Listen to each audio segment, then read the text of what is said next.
Indonesia seutuhnya.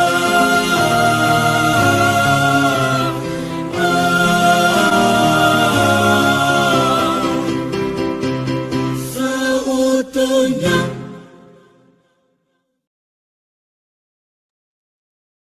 Baik, terima kasih. Rekan-rekan semuanya, marilah kita dengarkan sambutan dari Ketua PAMI Jawa Timur, Mbak Nur Alifia Hera Puspitasari, SKM. Kepada Mbak Alifia, waktu dan layar dipersilakan. Ya, Assalamualaikum warahmatullahi wabarakatuh. Selamat pagi, salam sejahtera untuk kita semua, salam sehat. Yang terhormat, narasumber kita pada pagi hari ini ada Ibu Dr. Saptandia Wulan Cahyani Lestari MKes, Matur Nuwun rawuhnya Ibu. Nggih, salam kenal juga, matur nuwun sangat. Yang terhormat juga kami sampaikan kepada Bapak Ibu dari IAKMI Jawa Timur yang sudah berkenan hadir. Kami juga mengucapkan yang terhormat kepada pembina PAMI Jatim yang hari ini juga sudah rawuh dan juga rekan-rekan muda yang hadir hari ini. Alhamdulillah alamin, segala puja dan puji syukur senantiasa terucapkan, tersampaikan kepada Allah Subhanahu wa taala, Tuhan semesta alam atas segala kebaikan ya, atas segala nikmatnya kita masih diberi nafas hari ini, kita masih diberi kesempatan untuk berkumpul dalam sebuah forum diskusi anak muda begitu, forum untuk meningkatkan potensi lagi nih. Untuk yang tadinya mungkin malu-malu, potensinya bisa lebih blow up lagi nih habis ini, insya Allah ya. Alhamdulillah tak lupa juga sebagai umat muslim, salawat dan salam senantiasa tercurahkan kepada teladan suri tauladan kita, tidak lain tidak bukan, baginda besar Muhammad Shallallahu Alaihi Wasallam. Semoga kelak kita bisa menjadi orang-orang yang mendapatkan syafaat beliau di yaumil akhir. Amin amin ya rabbal alamin. Bapak Ibu dan rekan-rekan semuanya, di tengah rasa syukur yang harus setiap hari kita panjatkan gitu, eh, tersisih rasa prihatin gitu ya, dan juga sedih melihat kondisi saat ini begitu. Saya mewakili teman-teman PAMI Jawa Timur ikut merasa berduka cita atas kejadian yang terjadi di Bumi Pertiwi, khususnya Jawa Timur juga. Sebagai anak muda, saya mengajak kepada Bapak Ibu dan teman-teman semuanya untuk senantiasa mengawal isu ini dengan prinsip tabayun, dengan senantiasa tidak terprovokasi dengan isu-isu hoaks atau mungkin orang-orang tidak bertanggung jawab di luar sana yang berusaha untuk memecah belah kita. Kita optimalkan gitu ya suara anak muda dengan bersikap dengan cara yang baik, dengan mengkritik dengan cara yang baik. Karena sebagai anak muda kurang rasanya kalau memang kita tidak melakukan sesuatu, karena memang anak muda ini jiwanya harus menjadi jiwa-jiwa yang kritis, jiwa-jiwa yang senantiasa aktif dalam melihat kondisi yang terjadi di sekitarnya. Sekali lagi semoga Bumi Pertiwi lekas kembali pulih, dan saya sampaikan juga kepada teman-teman dan juga semuanya agar senantiasa aman dimanapun berada, menjaga kesehatan dan menjaga keamanannya. Ya, semoga kita bisa beraktivitas seperti biasa tanpa ada rasa was-was gitu ya. Dan semoga masalah ini cepat segera selesai. Bapak Ibu dan rekan-rekan semuanya, sedikit mungkin memberikan informasi bahwa PAMI memang merupakan sebuah organisasi baru khususnya di Jawa Timur yang sedang belajar, yang sedang ingin bergerak untuk menjadi orang-orang yang aktif terhadap isu-isu kesehatan, khususnya yang berkaitan dengan isu-isu kesehatan masyarakat. Rasanya tidak pantas gitu ya, melihat sebuah isu ini, ini berarti punyanya kesehatan masyarakat. Wah, ini adalah isu yang harus dikerjakan bersama, yang harus diramu bersama untuk Bapak Ibu yang di bidang teman-teman yang ada di kedokteran, yang ada di bidang politik, yang ada di ekonomi, maupun teman-teman yang ada di kesehatan masyarakat. PAMI sendiri khususnya memang terdiri dari teman-teman yang ada di level akademik S1, S2 maupun alumni yang masih semangat ini untuk mengkaji isu-isu kesehatan masyarakat. Dan kami sangat membuka besar kolaborasi karena tadi sempat saya spill bahwa isu kesehatan masyarakat ini bukan isunya anak-anak SMA saja, tetapi penyelesaiannya membutuhkan kolaborasi lintas program, lintas akademisi yang punya semangat yang sama nih untuk memberikan bakti kepada negara. Dan saya selalu mengingatkan kepada diri saya sendiri dan teman-teman semuanya bahwa tidak perlu punya banyak followers di Instagram untuk menjadi influencer, tapi sesungguhnya kita punya kewajiban untuk menjadi influencer. semuanya. Kita wajib menjadi seorang yang berpengaruh di tengah-tengah kita, bukan menjadi orang yang terpengaruh. Penting agar kita mengingat bahwa kalau bukan kita siapa lagi gitu loh. Jangan sampai yang beredar di tengah masyarakat kita atau mungkin stigma-stigma yang ada di masyarakat kita adalah pengaruh-pengaruh buruk yang malah mempengaruhi kita gitu. Maka jadilah orang-orang yang berpengaruh, teman-teman. Mari kita belajar untuk menjadi influencer. Dan melalui kegiatan ini gitu ya. Sebelum kita lebih semangat untuk menjadi influencer untuk diri kita sendiri dan orang-orang di sekitar kita, baik itu juga masyarakat kecil hingga masyarakat yang lebih luas, penting untuk bisa survive dan thrive atau grow up. Nah, kegiatan hari ini itu untuk memicu lagi memancing lagi semangat teman-teman untuk meluapkan potensi dalam dirinya, semangatnya, motivasinya untuk senantiasa menjadi orang-orang yang berpengaruh. Karena apa? Negara ini butuh anak-anak muda seperti kita. Negara ini butuh orang-orang yang aktif, orang-orang yang punya misi yang sama untuk bisa bermanfaat di tengah masyarakat. Dan mari kita terbang lebih tinggi, teman-teman semuanya. FYI, memang kegiatan ini tuh fokusnya adalah untuk teman-teman internal, tapi sayang sekali jika teman-teman eksternal tidak tahu tentang atau mungkin punya rasa overthinking yang harus kita selesaikan karena ini adalah sebuah hambatan yang harus kita selesaikan segera gitu ya. Saya mengajak diri saya dan teman-teman semuanya, mari kita terbang lebih tinggi. Semoga Allah Subhanahu wa taala senantiasa melindungi, menyertai dan meridhoi langkah-langkah kita serta usaha-usaha kita. Mari kita tumbuh dan hari ini kita tumbuh bersama kami Jatim. Semoga sedikit banyaknya keresahan teman-teman bisa terjawab didiskusikan pada pagi hari ini. Saya mengucapkan terima kasih kepada Ibu Dokter yang sudah hadir membersamai kita untuk diskusi, sharing bersama kita tentang kegelisahan yang terjadi pada anak-anak seperti kita gitu ya. Dengan ini semoga kita bisa lebih semangat untuk mencari jati diri kita sebagai orang-orang yang bermanfaat di kemudian hari. Mewakili panitia yang bertugas hari ini, resmi acara Grow with Pami dengan tema uh, Grow, Commit and Limit dibuka secara resmi. Semoga acaranya bermanfaat dan memberikan banyak insight baru untuk kita semua. Mohon maaf apabila ada hal yang tidak berkenan. Mari kita ramaikan diskusi ini. Sehat selalu dimanapun teman-teman berada. Terima kasih. Assalamualaikum warahmatullahi wabarakatuh. Kembali kepada Mbak Farah selaku moderator. Waalaikumsalam warahmatullahi wabarakatuh. Terima kasih banyak Mbak Olivia atas sambutannya yang sangat luar biasa. Oke, baik teman-teman semuanya. Sebelum kita masuk ke sesi dengan narasumber, saya mau nih mengetes kesiapan teman-teman untuk mengikuti acara ini terlebih dahulu. Jadi ini saya sudah siapkan beberapa pertanyaan. Teman-teman bisa jawab di kolom chat ya. Oke, sebentar saya share dulu.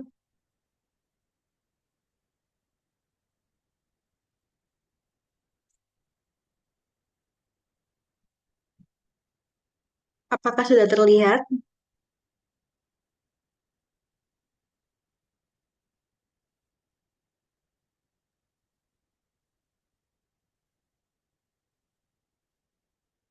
Oke, jadi ini pertanyaan pertama, satu kata yang menggambarkan perasaanmu hari ini. Gimana nih teman-teman, perasaannya hari ini seperti apa? Happy, oke. Mungkin yang lain,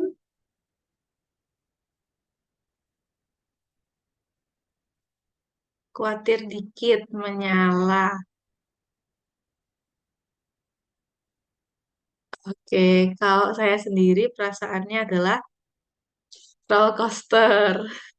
Jadi ada senangnya, ada sedihnya juga dengan kondisi saat ini. Iya, benar campur aduk. Selanjutnya, satu kata tentang cita-cita atau masa depanmu. Gimana nih teman-teman? Optimis, siap.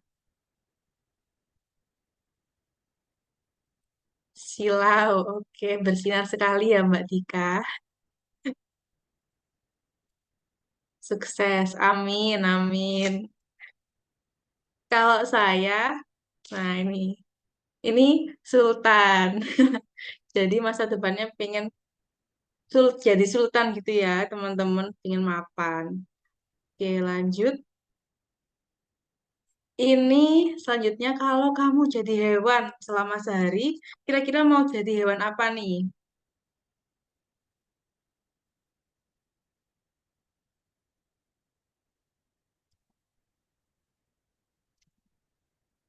Kupu-kupu, biar slay, burung, singa, kupu-kupu. Waduh, bunglon. Kayak menarik sekali ya teman-teman. Kalau saya sendiri pinginnya jadi kucing, biar bisa nyantai seharian. Lanjut, ini kalau boleh pilih superpower, kira-kira pengennya punya kekuatan apa nih? Bisa menghilang. Oke, ini menghilang semua nih kayaknya teman-teman. Time travel. Iya, nggak boleh sama loh. Bisa menggandakan duit. Aduh, saya juga pengen kalau ini. Terbang, terbang. Oke, kalau saya ini telepati. Pengen bisa telepati nih teman-teman. Lanjut. Satu kata yang paling menggambarkan kamu. Kira-kira apa nih? Satu kata. Yang paling menggambarkan diri kamu sendiri. Alay. Waduh.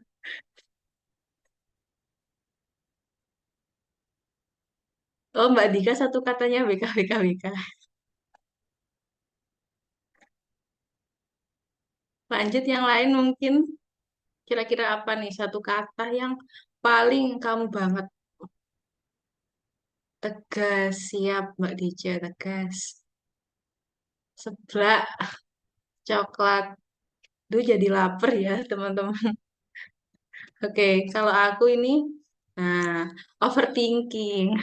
Jadi sekarang sedang semester 7 ya teman-teman.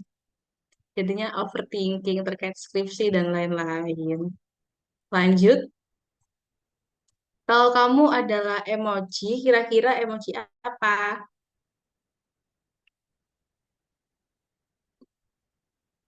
Nah, nih, pilih satu emoji teman-teman.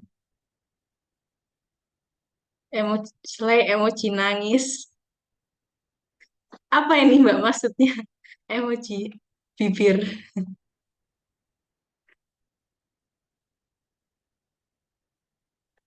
Oke, kalau aku, nah ini love love. Next. Nah, ini nih satu kata tentang jodoh. Gimana nih? Waduh,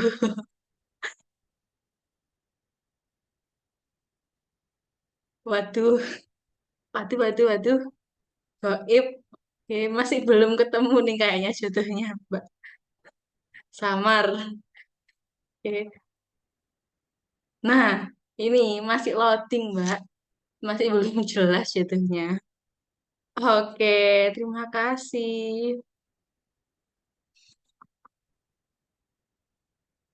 Nah, jadi kayaknya teman-teman ini sudah siap banget ya. Dari antusiasnya ini sepertinya sudah siap untuk menerima materi yang disampaikan oleh narasumber. Oke, teman-teman, sekarang kita akan masuk ke inti acara yang sudah pasti ditunggu-tunggu, yaitu talk show bersama narasumber inspiratif kita. Beliau adalah Dr. Saptandia Wulan Cahyani Lestari MKes.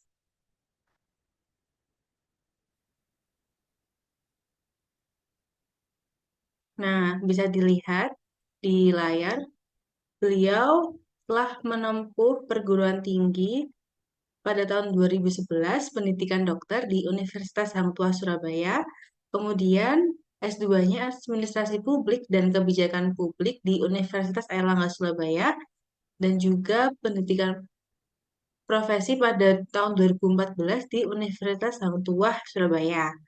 Untuk prestasi kerjanya sangat luar biasa sekali. Beliau sebagai pegawai teladan Puskesmas Porong, juara 2 Indeks Pelayanan Publik Kabupaten Sidoarjo kategori Puskesmas, juara 1 nilai tertinggi inovasi yang berkontribusi dalam Indeks Inovasi Daerah kategori Puskesmas.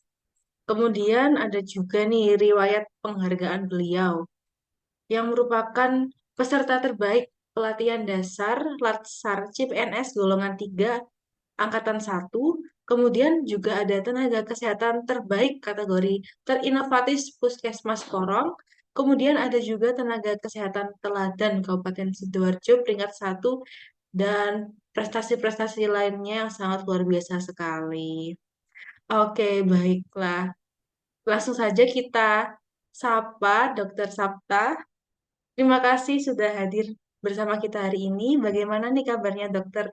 Alhamdulillah baik. Terima kasih Mbak Farah. Apakah suara saya sudah terdengar dengan jelas di sana? Sudah, Dokter, sudah Oke, terjelas dengan jelas. baik. Alhamdulillah baik hari ini. Hari Minggu yang cerah, hari Minggu yang tenang di sini ya, di ruang virtual kita ya. Meskipun kita tahu bersama-sama bahwa di luar ini eh, sedikit banyak membuat kita khawatir dengan kondisi yang ada di luar. Ya, Alhamdulillah. Nah, jadi begini dok, hari ini kita semua ingin belajar dari pengalaman dokter tentang bagaimana sih caranya agar kita bisa grow, commit, dan lead. Intinya bagaimana sebagai anak muda kita bisa tumbuh, mengenali potensi diri, dan berkomitmen pada pilihan yang kita ambil, dan perlahan juga bisa melatih kepemimpinan dalam kehidupan sehari-hari maupun di organisasi. Jadi buat teman-teman semuanya siap-siap ya karena akan ada banyak insight menarik yang bisa kita ambil dari pemaparan Dokter Sapta. Baik, mungkin langsung saja ya dok. Baik, Kepada siap. Dokter Sapta, waktu berlayar saya silakan. Baik, terima kasih banyak. Halo teman-teman semuanya, saya lihat di sini ada 25 partisipan dan karena memang ini adalah acara internal ya, jadi saya rasa ini bisa lebih fokus terhadap apa yang akan kita bahas hari ini.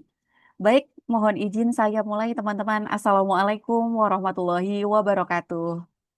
Waalaikumsalam, Waalaikumsalam Dok. warahmatullahi wabarakatuh. Selamat pagi, salam sejahtera untuk kita semua. Apa kabar teman? Tadi kayaknya udah disapa sama Mbak Alivia juga ya teman-teman ya. Semoga kita semua dalam kondisi sehat, semangat, dan siap untuk membuka hari ini dengan energi positif. Kita tahu bersama-sama bahwa kondisi saat ini memang tidak kondusif. Di beberapa tempat juga banyak hal-hal di luar dugaan yang membuat masyarakat biasa yang mungkin tidak mengerti tentang apa yang terjadi di kondisi negara kita saat ini itu juga ikut terancam. Tapi di luar itu semua, kondisi hari ini kita ketemu di sini dalam layar virtual kita harus tetap dalam kondisi yang kondusif. Hati kita, pikiran kita harus kondusif. Kenapa? Karena memang hari ini adalah hari yang spesial dan tentu saja kita di sini bersyukur dapat berkumpul untuk bisa bertumbuh bersama menjadi pribadi yang lebih baik. Namun sebelum itu izinkan saya mengucapkan terima kasih kepada PAMI Jawa Timur dan di sini ada Bu Nur Alivia Hera sebagai Ketua PAMI, kemudian ada beberapa jajaran dari IAPMI Jatim pun hadir, ada pembina PAMI Jawa Timur dan juga moderator beserta seluruh panitia yang hari ini telah membuat acara ini begitu luar biasa dan dapat terrealisasi. Kenapa saya bilang ini adalah suatu forum yang luar biasa karena hari ini kita akan membahas sesuatu yang sangat dekat dengan kehidupan kita sehari-hari, tapi seringkali kita lupa untuk menekuninya, yaitu bagaimana kita bertumbuh, bagaimana kita bisa berkomitmen, dan bagaimana akhirnya nanti kita bisa memimpin bahkan dari hal-hal kecil yang kita lakukan sehari-hari.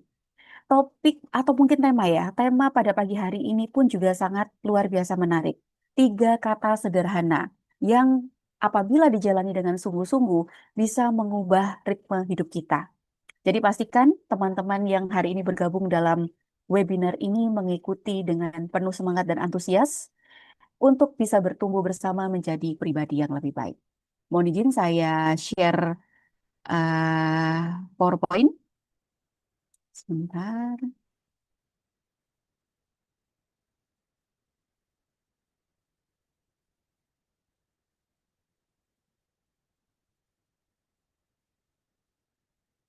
Apakah sudah terlihat? Kalau di saya Baik. masih, sudah dokter, sudah Sudah terlihat. cuman tinggal mau di slideshow ya.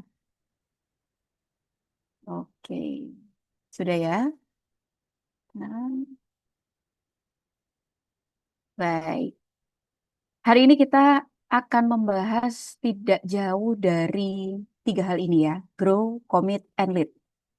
Tapi sedikit opening di awal saya ingin tanya ke teman-teman semuanya, pernah nggak? Tadi yang di awal sudah ada bridging ya dari Mbak Farah, moderator, terkait beberapa pertanyaan. Sama, di sini pun saya juga akan menanyakan hal yang kurang lebih sama.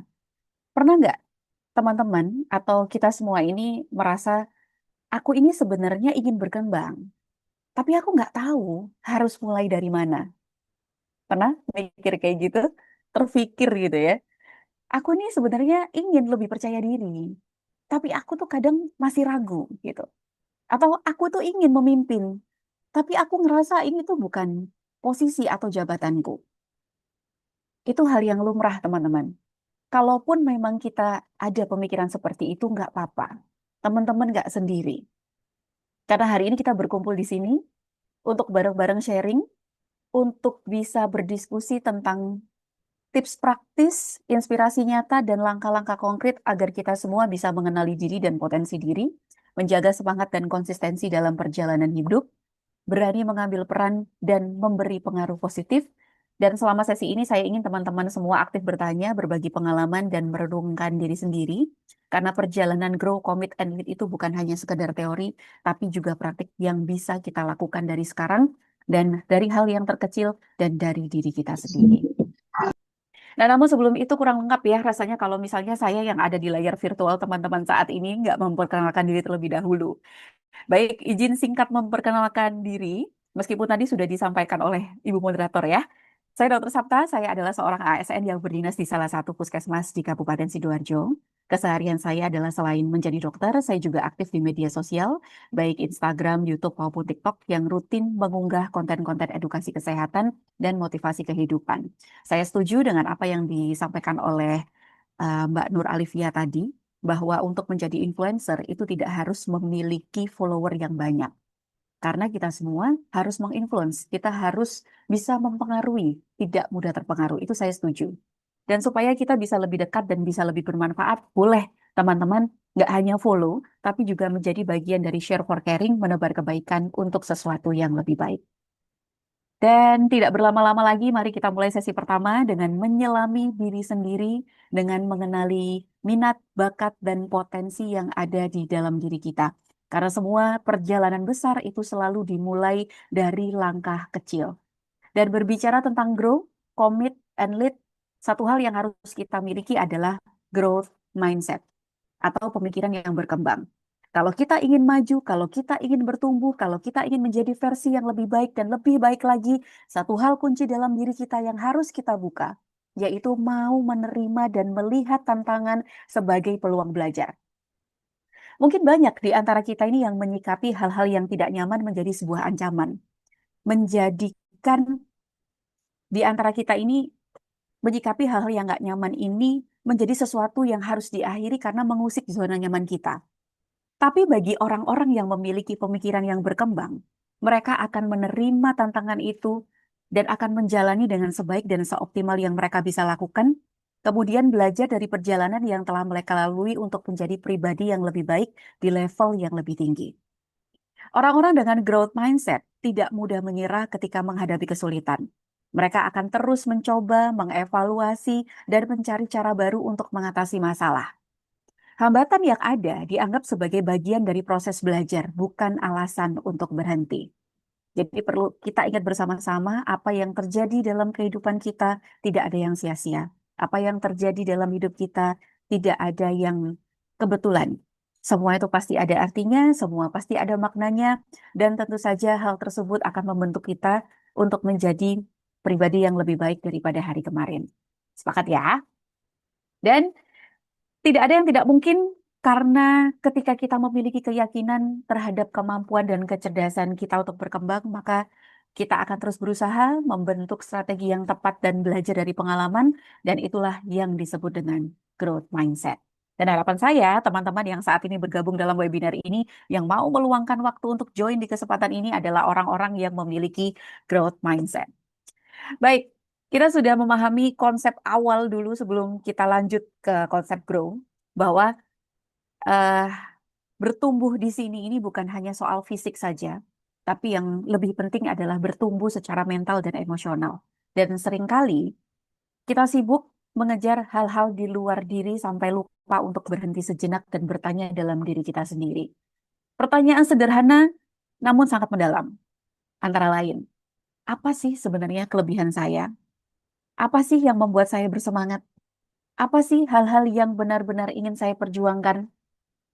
Kalau kita nggak mengenal diri sendiri, kita seperti berjalan tanpa arah. Tapi begitu kita tahu siapa diri kita, apa nilai kita, apa yang kita perjuangkan, maka pertumbuhan kita akan punya arah yang jelas. Jadi grow berarti bukan hanya bertambah usia saja, tapi juga bertambah bijak, bertambah kuat, dan bertambah paham tentang siapa kita sebenarnya. Kenapa sih kita harus mengenal diri sendiri? Teman-teman mungkin kita bertanya ya, kenapa sih kok hal awal untuk bisa bertumbuh itu kita harus mengenal diri sendiri? Kenapa kita harus repot-repot mengenal diri sendiri? Jawabannya sederhana. Karena dengan self-awareness atau kesadaran diri adalah langkah awal dari pengembangan diri. Kalau kita tidak tahu siapa diri kita, bagaimana mungkin kita bisa berkembang? Orang yang mengenal dirinya akan lebih mudah menentukan arah hidup. Dia tahu apa yang harus diambil, apa yang harus ditinggalkan, apa yang layak untuk diperjuangkan.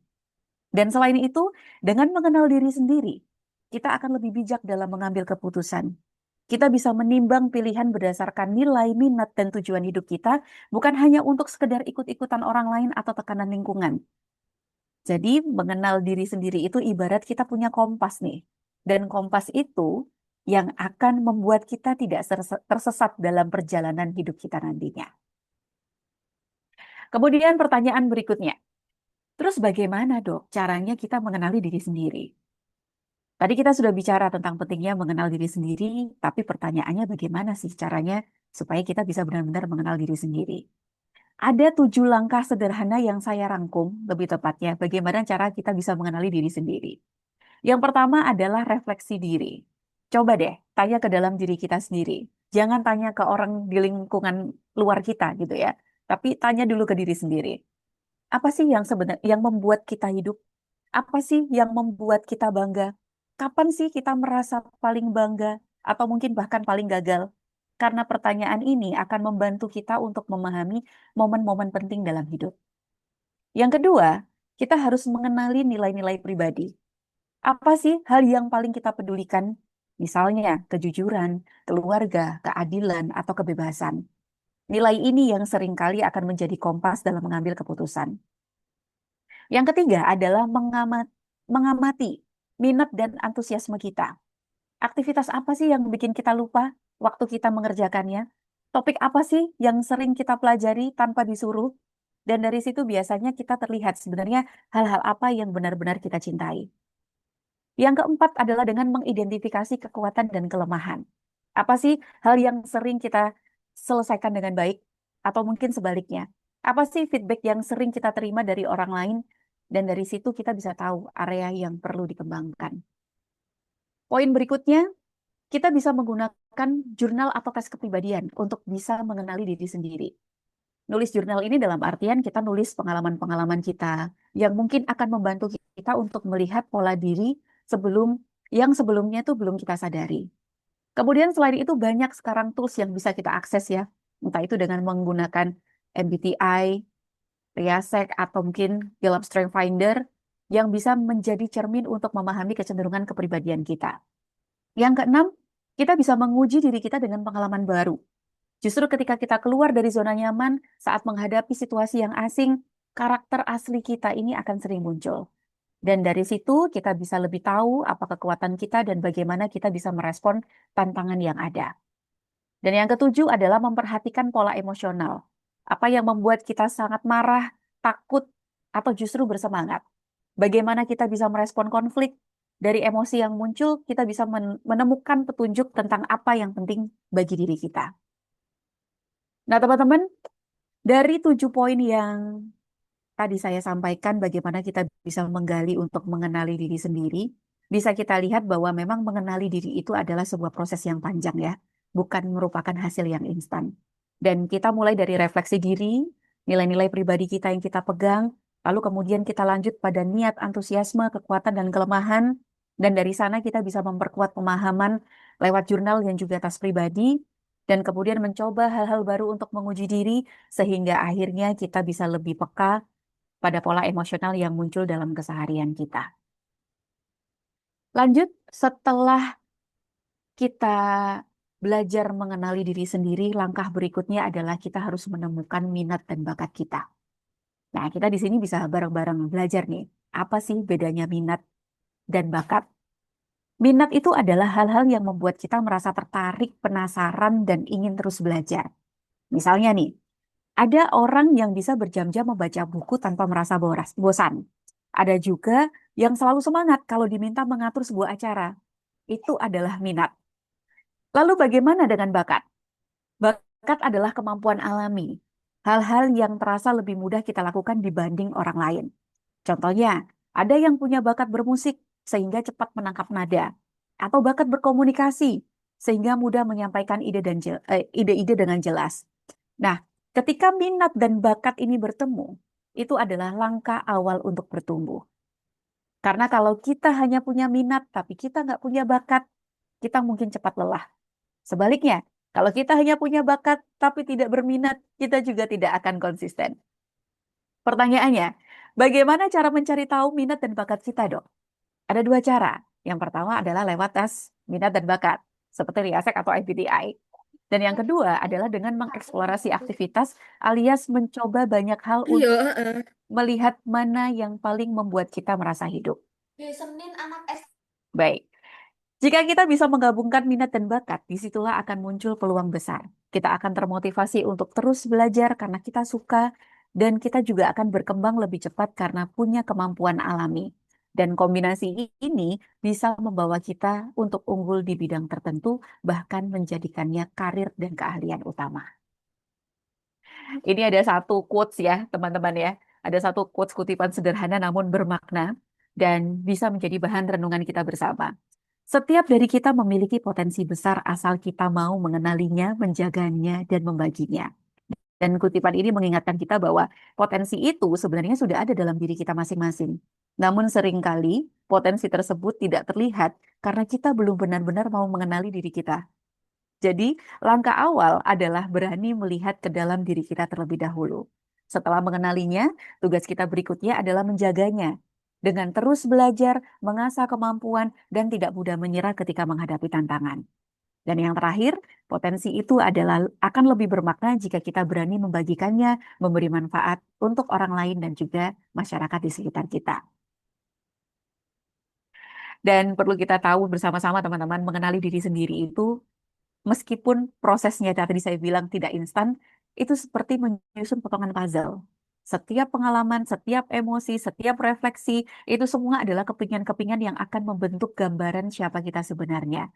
Dan kabar baiknya teman-teman, proses ini tidak akan berhenti. Semakin kita mengenal diri, semakin kita bisa tumbuh, berkomitmen dan pada akhirnya mampu memimpin, setidaknya memimpin diri kita sendiri terlebih dahulu.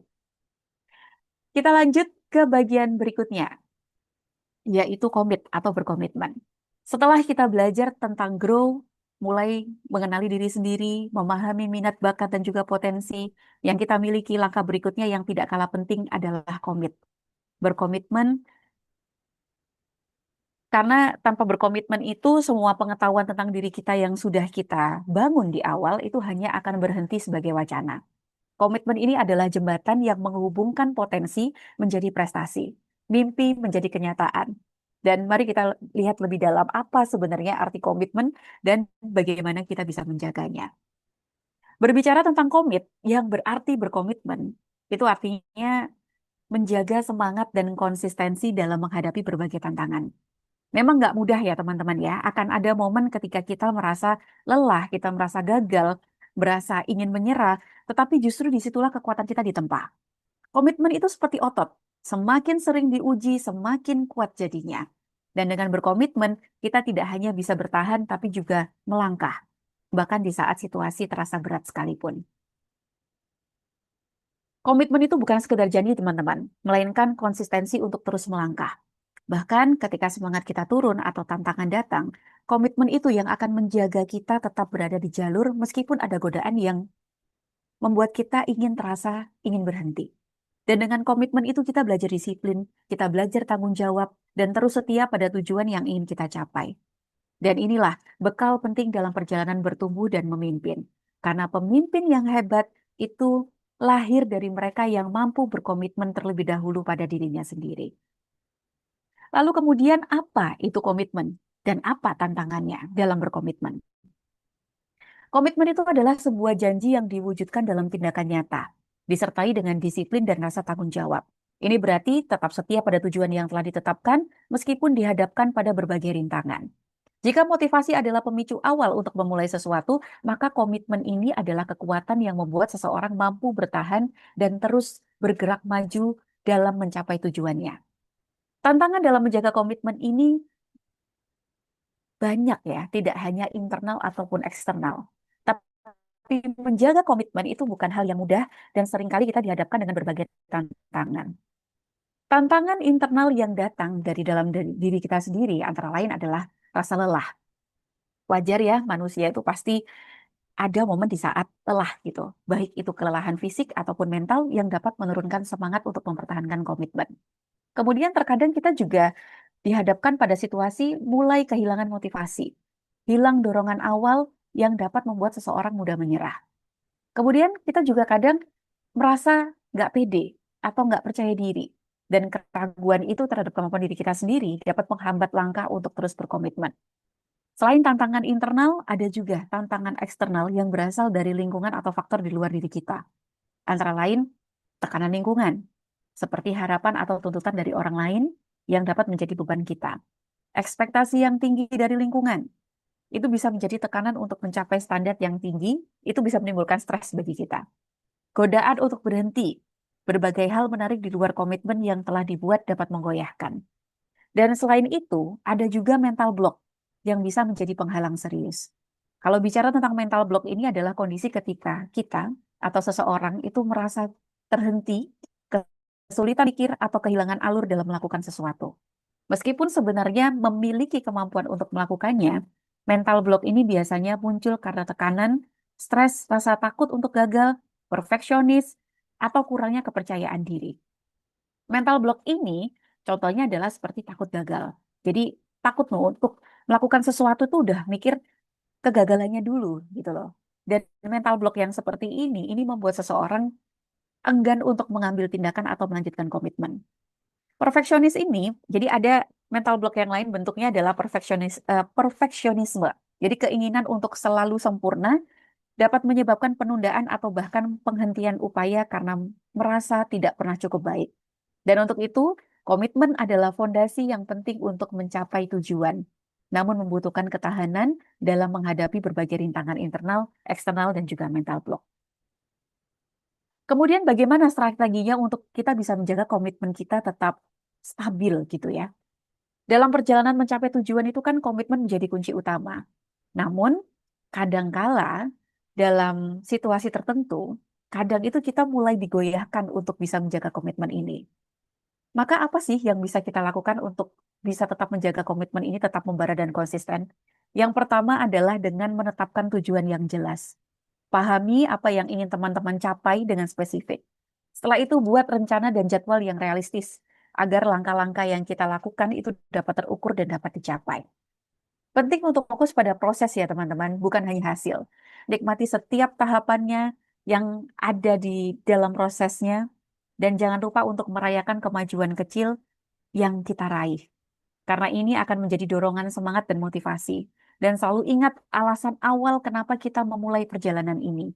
Ini akan menjadi pengingat kita dan saat tantangan itu datang. Selain itu, kita juga harus punya lingkungan yang mendukung. Karena lingkungan yang mendukung ini juga memegang peranan yang krusial. Bangun jaringan dukungan atau support system dengan orang-orang yang positif, suportif, dan cari mentor atau role model yang bisa membimbing dan juga menginspirasi kita. Itu adalah upaya-upaya strategi untuk bisa menjaga komitmen kita tetap teguh gitu ya. Dan saya rasa dengan bergabung dalam PAMI, seperti ini ya, Bergabung dengan komunitas yang sevisi itu juga bisa saling menguatkan dengan berbagi pengalaman. Dan strategi ini pun juga bisa membuat komitmen kita tetap terjaga hingga tujuan kita tercapai. Kemudian, dampak komitmen jangka panjang. Kalau kita berkomitmen dalam jangka panjang, itu bukan hanya soal bagaimana kita bisa bertahan, tapi juga tentang bagaimana konsistensi ini dapat membawa dampak positif bagi diri kita maupun lingkungan. Dan dengan komitmen yang kuat, kepercayaan orang lain pun juga akan meningkat, karena mereka melihat kesungguhan kita. Selain itu, hasil kerja menjadi lebih stabil dan berkualitas. Tidak mudah goyah, hanya karena tantangan sesaat. Dari waktu ke waktu, hal ini akan membentuk reputasi positif yang memberi nilai tambah sekaligus memperkuat karakter kita dan daya tahan mental dalam menghadapi tekanan dan perubahan. Dan ini adalah quotes untuk komit ya teman-teman ya. Ada satu kutipan sederhana yang syarat dengan makna yang bisa menjadi bahan renungan kita bersama. Komitmen itu bukan berarti kita tidak pernah lelah. Rasa lelah adalah hal yang manusiawi, bagian dari setiap perjalanan hidup. Namun, komitmen sejati adalah pilihan untuk tetap melangkah walau lelah menghadang. Dan justru disitulah letak kekuatan kita. Mampu bertahan, bangkit, dan terus maju demi tujuan yang lebih besar.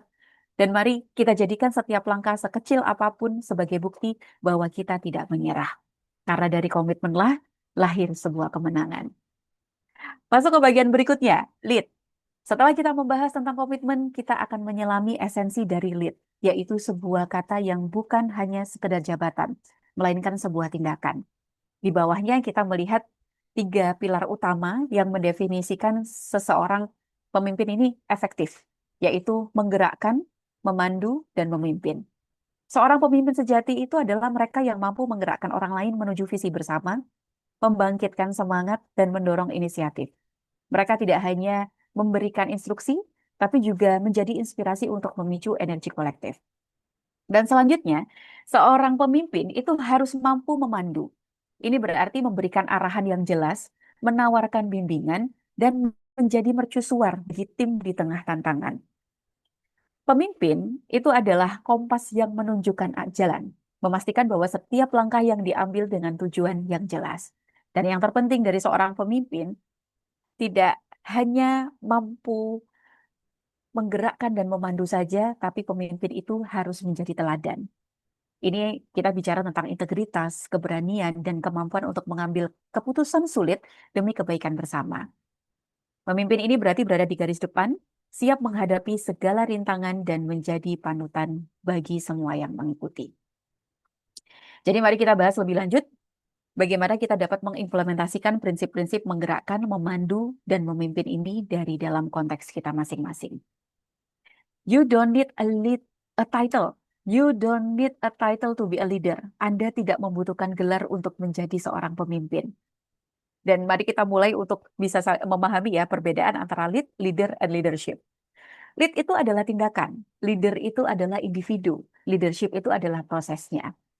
Jadi lead ini adalah tindakan menggerakkan, memandu, atau memimpin sekelompok orang atau organisasi untuk mencapai tujuan tertentu. Ini adalah aksi nyata yang bisa Anda lakukan. Selanjutnya leader. Leader ini adalah individunya.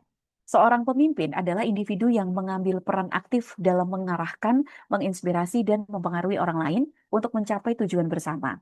Seorang pemimpin tidak hanya bertindak, tapi juga memiliki kualitas dan dampak pada orang lain. Leadership adalah prosesnya. Ini adalah proses memimpin yang merupakan gabungan dari berbagai elemen penting, seperti leadership skills atau keterampilan kepemimpinan, kemampuan berkomunikasi yang efektif, dan pengambilan keputusan yang tepat, motivasi, serta etika yang kuat. Jadi seperti yang ditekankan pada kutipan pada slide ini ya, yang sebelumnya, bahwa kepemimpinan sejati itu tidak bergantung pada jabatan atau gelar formal. Ini adalah tentang tindakan kita, tentang siapa diri kita sebagai individu yang mempengaruhi orang lain, dan bagaimana kita menjalankan proses memimpin ini dengan keterampilan dan etika yang baik. Untuk bisa memimpin dalam cakupan yang lebih besar, seorang pemimpin itu harus terlebih dahulu mampu memimpin dirinya sendiri. Inilah yang disebut dengan self-leadership. Self-leadership ini adalah kemampuan untuk mengatur, memotivasi, dan mengarahkan diri sendiri sebelum bisa mempengaruhi dan memimpin orang lain. Seorang pemimpin sejati bukan hanya pandai memberikan arahan kepada orang lain, tapi juga mampu mendisiplinkan diri, konsisten terhadap nilai-nilai yang diyakini, dan memiliki integritas dalam setiap tindakan. Kenapa sih kita harus mulai dari diri sendiri? Karena pada dasarnya, kepemimpinan itu bukan hanya soal posisi atau jabatan yang kita duduki. Kepemimpinan itu sejatinya lahir dari integritas, disiplin, keberanian mengambil tanggung jawab, keteladanan, serta konsistensi antara nilai dan tindakan. Jadi kalau seseorang ini belum mampu mengelola waktunya sendiri, belum bisa mengatur emosinya, belum berkomitmen penuh pada tujuan pribadinya, dan belum berani bertanggung jawab atas apa yang telah ia perbuat, maka akan sulit baginya untuk bisa memimpin orang lain secara efektif. Maka sebelum kita ingin memimpin tim, organisasi, atau bahkan masyarakat, mari kita latih diri kita untuk menjadi pemimpin yang baik bagi diri kita sendiri terlebih dahulu. Dan dari sanalah fondasi kepemimpinan yang kuat akan tumbuh. Karena kepemimpinan yang sejati itu adalah perjalanan dari dalam keluar. Seorang pemimpin yang kuat itu lahir tidak hanya sekedar dari jabatan atau kekuasaan, tapi dari kemampuan untuk memimpin dirinya terlebih dahulu. Ya, jika seseorang nggak mampu menempati janji pada dirinya, bagaimana ia bisa menuntut komitmen dari orang lain? Jika ia tidak mampu menjaga integritas dari hal-hal yang kecil, bagaimana bisa percaya untuk hal-hal yang besar? Kepemimpinan yang sejati itu berakar dari kesadaran bahwa setiap tindakan pribadi adalah cerminan nilai yang diyakini. Konsistensi antara ucapan dan perbuatan, kesediaan untuk belajar dari kesalahan, serta keberanian untuk bertanggung jawab, itulah yang membangun kepercayaan dan wibawa seorang pemimpin. Karena itu, sebelum kita ingin menginspirasi orang lain, mari kita pastikan terlebih dahulu bahwa kita mampu menginspirasi diri sendiri. Kapan seseorang itu bisa disebut seorang leader? Seseorang itu baru bisa disebut sebagai seorang leader ketika keberadaannya memberi pengaruh pada orang lain. Saat orang lain mulai mengikuti visinya, terinspirasi oleh tindakannya, atau bahkan terdorong untuk berubah karena pengaruh yang ia bawa. Disitulah kepemimpinan hadir. Menjadi leader bukan sekedar memiliki posisi atau jabatan, tetapi tentang bagaimana seseorang mampu memberikan arah, harapan, dan teladan bagi orang-orang di sekitarnya. Ciri-ciri seorang leader ini bisa dilihat dari beberapa hal. Yang pertama, membangun visi yang jelas dan membawanya bersama tim. Yang kedua, menjadi teladan lewat sikap, komitmen, dan konsistensi. Yang ketiga, mampu mendengarkan, memahami, sekaligus mendorong orang lain untuk bertumbuh. Dan yang keempat, tidak hanya berorientasi pada hasil, tetapi juga pada proses dan perkembangan setiap individu. Berikutnya, berbicara tentang banyak literatur kepemimpinan yang saya baca bahwa ada 3 elemen penting dalam kepemimpinan yang saling berkaitan dan tidak bisa dipisahkan.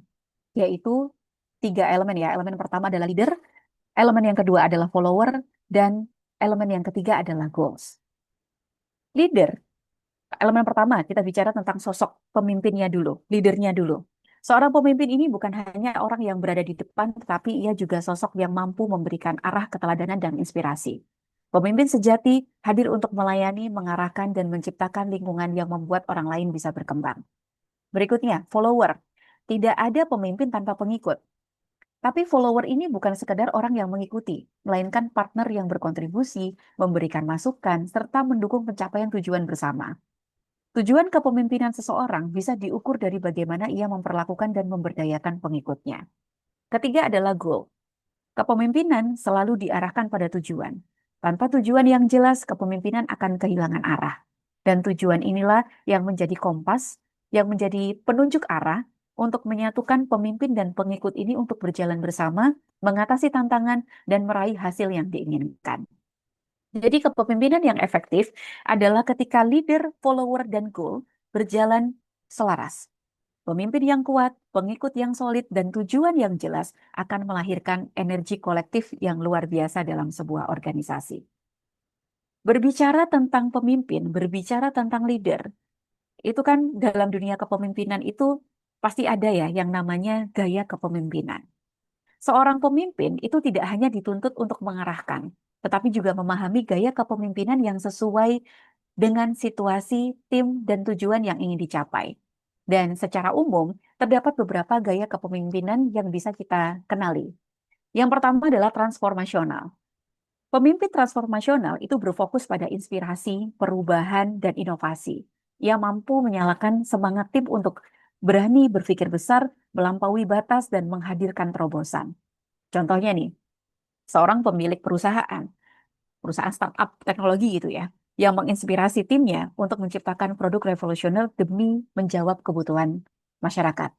Itu contoh kepemimpinan transformasional. Kemudian yang kedua adalah transaksional. Pemimpin transaksional mengedepankan struktur, aturan, serta penghargaan dan hukuman.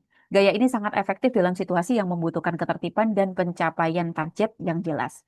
Misalnya nih, seorang manajer proyek konstruksi yang menerapkan sistem bonus bagi tim yang menyelesaikan pekerjaan tepat waktu dan berkualitas. Itu adalah salah satu contoh gaya kepemimpinan transaksional. Berikutnya ada jenis gaya kepemimpinan servant leadership. Pemimpin dengan gaya ini menjadikan kepentingan tim sebagai prioritas. Ia melayani, mendengarkan, dan mendukung kebutuhan anggota tim agar mereka bisa berkembang maksimal. Contohnya nih, seorang kepala puskesmas yang selalu hadir mendampingi stafnya, memastikan mereka mendapatkan pelatihan, bimbingan, serta kenyamanan kerja untuk melayani masyarakat yang lebih baik. Ini servant leadership. Berikutnya ada juga jenis gaya kepemimpinan demokratis atau partisipatif. Dalam gaya ini, pemimpin membuka ruang dialog, melibatkan tim dalam pengambilan keputusan, serta menghargai berbagai masukan. Contohnya dapat kita temui dalam organisasi sosial yang melibatkan semua anggotanya dalam merancang program kegiatan sehingga tercipta rasa memiliki bersama. Ini yang gaya kepemimpinan berikut nih, otoriter, itu yang mungkin sering kita temui ya di lingkungan kita gitu. Pemimpin yang otoriter ini menetapkan arahan yang ketat dan instruktif dengan kontrol penuh terhadap keputusan. Gaya ini efektif saat menghadapi situasi krisis yang membutuhkan keputusan cepat. Misalnya nih, seorang komandan di lapangan saat bencana alam atau mungkin saat seperti saat ini terjadi ya hal-hal yang penuh dengan kericuhan, itu diperlukan membuat sebuah keputusan yang cepat. Dan ini tujuannya adalah demi menyelamatkan banyak nyawa. Kemudian ada gaya kepemimpinan laissez-faire. Ini memberi kebebasan penuh pada tim untuk bekerja sesuai dengan cara mereka, dan pemimpin itu hanya berperan sebagai fasilitator dan pengawas. Contohnya, seorang pemimpin tim riset akademik yang mempercayakan pada para penelitinya untuk bisa mengembangkan ide secara mandiri tanpa banyak intervensi. Ini adalah bentuk-bentuk atau jenis kepemimpinan ya, teman-teman. Dan dari quotes ini, teman-teman, saya eh, apa ya? Berbicara tentang quotes ini ya, kepemimpinan adalah keterampilan hidup yang dibangun dan dimulai dari melatih diri kita sendiri. Bahwa menjadi seorang pemimpin itu bukan hanya soal jabatan atau posisi semata, melainkan sebuah keterampilan hidup yang dapat diasah setiap hari. Kepemimpinan ini bermula dari kemampuan seseorang memimpin dirinya sendiri, bagaimana bisa mengelola waktu dengan disiplin, menjaga komitmen, melatih empati, serta berani mengambil keputusan. Ketika seseorang sudah mampu mengarahkan dirinya, maka ia akan lebih siap untuk memimpin orang lain. Dari hal-hal sederhana seperti menjaga integritas, konsistensi terhadap janji, hingga mau belajar dari kegagalan. Semuanya adalah bagian dari proses membangun kepemimpinan.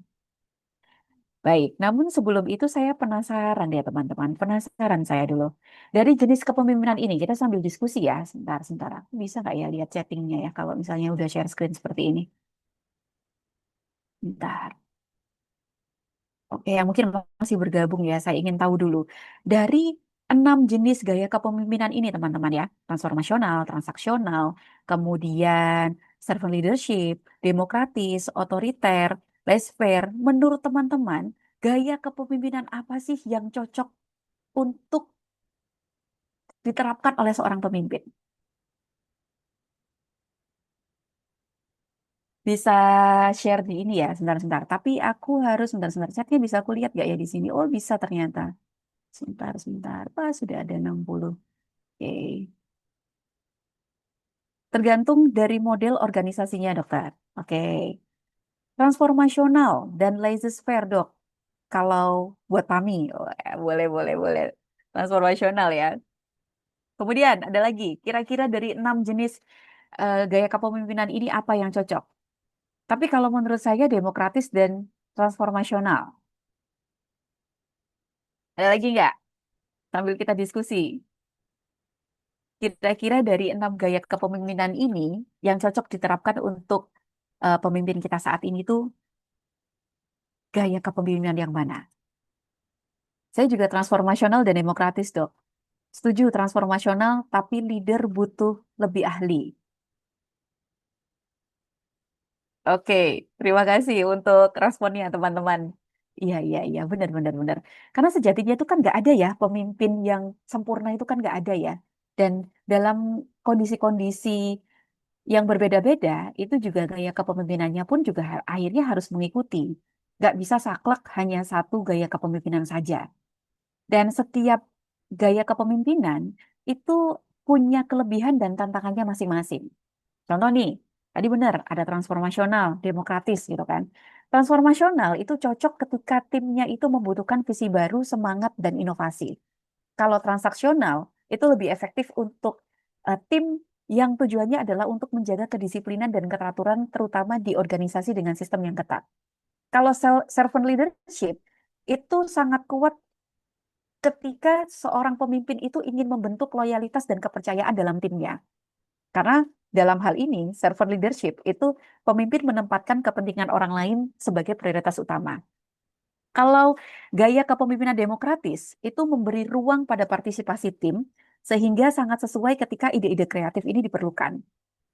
Dan sebaliknya, otoriter ini boleh nggak diterapkan? Saya bilang boleh.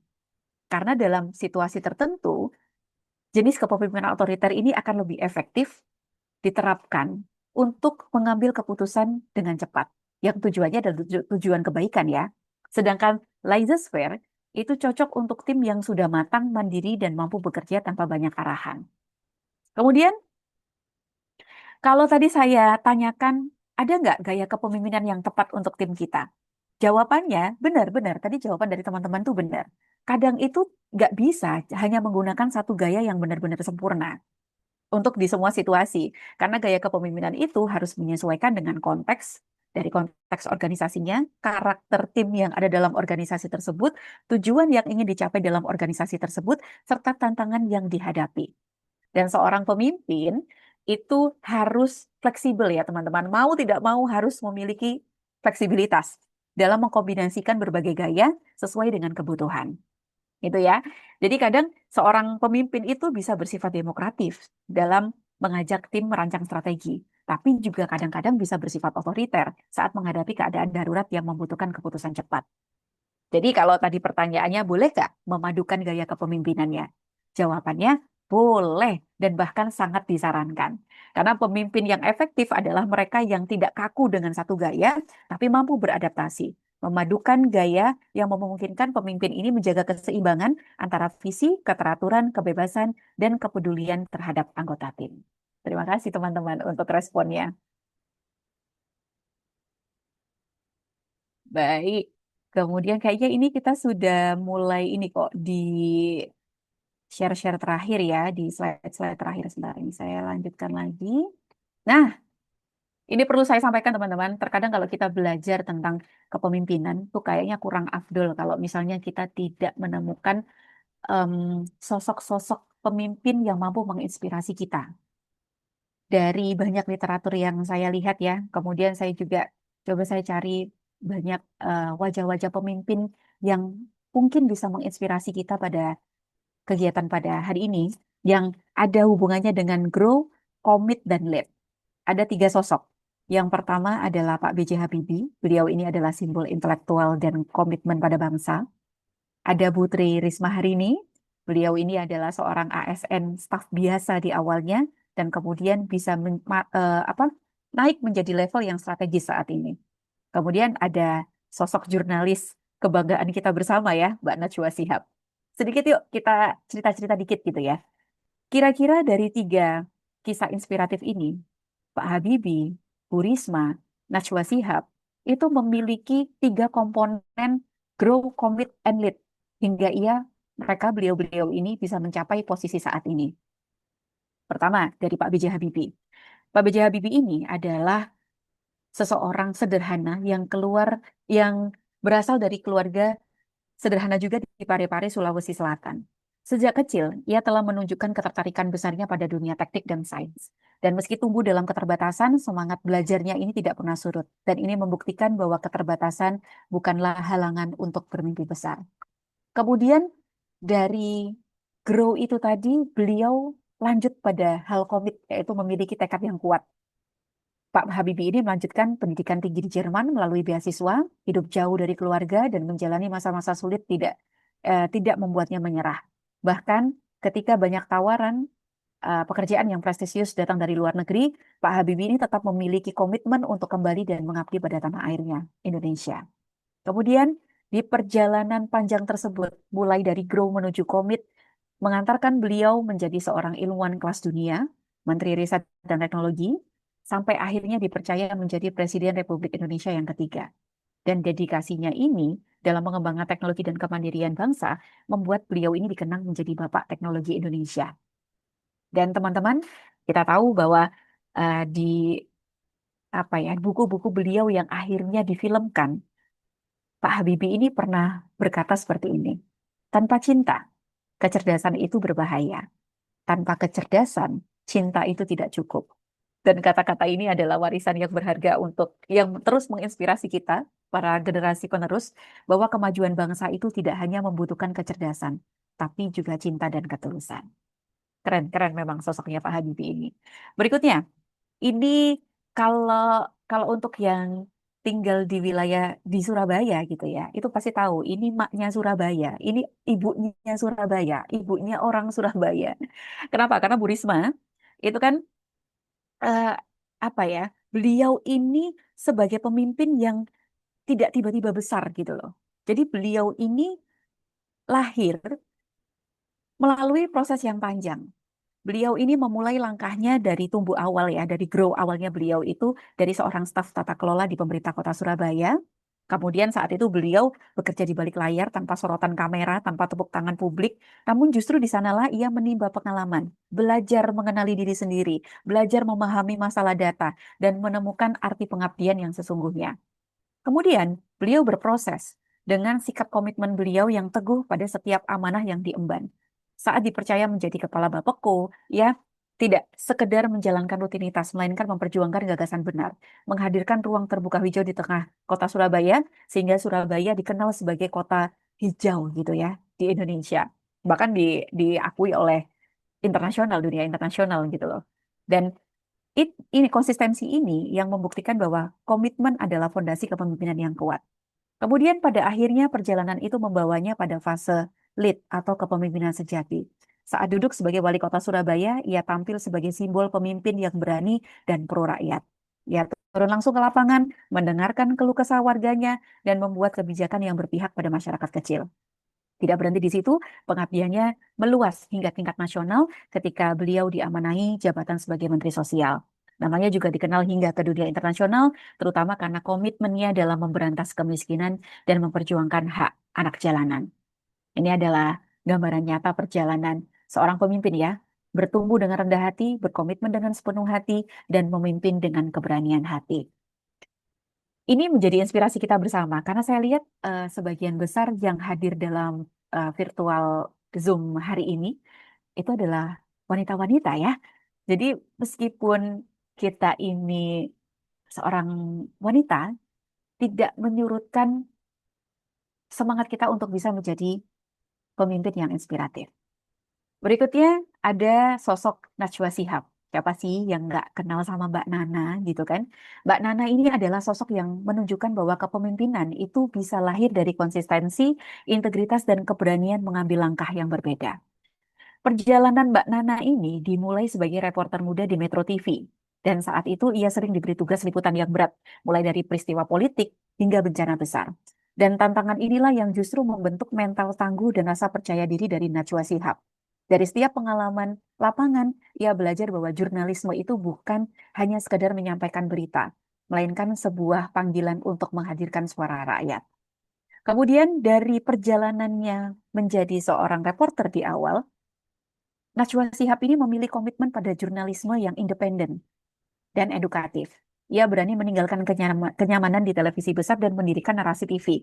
Dan platform ini saat ini adalah platform yang besar teman-teman ya, dan begitu mempengaruhi, sangat berpengaruh maksud saya, Platform ini ia bangun bukan hanya sebagai media alternatif, tapi juga sebagai ruang pembelajaran literasi serta demokrasi. Dan baginya, jurnalisme sejati adalah tentang memberi dampak dan memberdayakan masyarakat. Dan dari segi lead, kini Najwa Shihab ini menjadi salah satu figur perempuan paling berpengaruh di Indonesia yang memimpin berbagai gerakan literasi, pendidikan politik, hingga memperjuangkan kebebasan pers. Dan dengan gaya yang lugas dan berani, maaf, Najwa ini tidak hanya dikenal sebagai jurnalis, tetapi juga agen perubahan yang mendorong masyarakat untuk lebih kritis, melek informasi, dan aktif dalam membangun demokrasi. Semoga kisah inspiratif kepemimpinan ini mampu menjadi semangat tersendiri dan juga motivasi bagi kita ya teman-teman ya. Ini menjadi pertanyaan terakhir teman-teman dalam slide yang akan kita diskusikan pada siang hari ini. Boleh, saya akan baca komen lagi sebentar. Maaf. Oke, di chat ya, di kolom chat ya. Menurut pendapat teman-teman, pemimpin itu dilahirkan atau dilatih? Pemimpin dilatih menurut saya, Dok. Kata Mbak Livia. Mbak Latifah, dilatih, Dok. Dilahirkan dengan dilatih. Boleh, teman-teman, kasih pendapat. Pemimpin yang, aku tuh kalau ngomongin pemimpin di beberapa hari ini kok kayaknya agak ini ya, deg-degser gitu loh. Karena pemimpin-pemimpin kita yang saat ini dihadapi oleh rakyat kita itu tidak mencerminkan hal yang baik gitu. Tapi boleh kita bisa berdiskusi bersama bahwa pemimpin itu sejatinya itu dilahirkan atau dilatih sih sebenarnya. Dan untuk bisa menjadi pemimpin yang baik, itu harusnya born to be a leader. Artinya memang dia dilahirkan sebagai seorang pemimpin, atau dia ditempa untuk bisa menjadi pemimpin yang baik. Nah, ini nih, Mbak Olivia benar. Kalau bentuk negara yang bentuknya adalah kerajaan, pemimpin dilahirkan, Dok. Benar juga ya, karena dia lahir untuk menjadi pemimpin berikutnya. Karena dia lahir di kerajaan, gitu ya. Tapi kalau untuk kita yang saat ini, mau nggak mau kita harus menjadi pemimpin yang mungkin dilatih dari situasi dan kondisi. Memang ada beberapa orang nih, saya bacakan dari Mbak Nafisah ya, dilatih. Memang ada beberapa orang yang memang punya bakat menjadi pemimpin ketika dilahirkan, tapi tetap harus dilatih. Ada lagi yang ingin berpendapat? Oke, saya bacakan. Dari Mbak Dice, dua-duanya dokter, jadi pemimpin itu bisa dilahirkan sekaligus dilatih. Ada orang yang memang memiliki bakat alami, misalnya mudah dipercaya, pandai berkomunikasi, tapi tanpa pembelajaran dan pengalaman, ia mungkin tidak berkembang.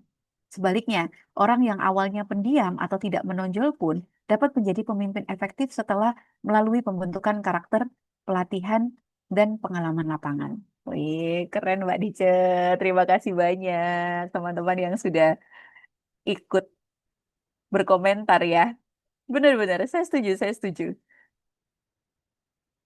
Oke, ini juga ada dari Mbak Wardah. Menurut saya ada beberapa orang yang dilahirkan dengan temperamen atau natural trait dengan bakat kepemimpinan, Dok, dari keturunannya. Tapi pemimpin dapat lahir dengan dilatih dan pengalaman. Wah, keren semua ya. Ini membuktikan bahwa teman-temannya memang datang ke forum ini nih dengan ah, jiwa ingin bertumbuh bersama gitu. Terima kasih teman-teman, terima kasih teman-teman. Dan memang benar, dengan ini tuh sebenarnya adalah pertanyaan yang klise ya.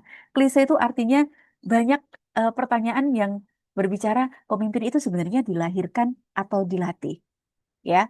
Dan jawaban terbaiknya adalah keduanya. Jadi boleh dong tepuk tangan buat teman-teman yang tadi bilang keduanya, Dok.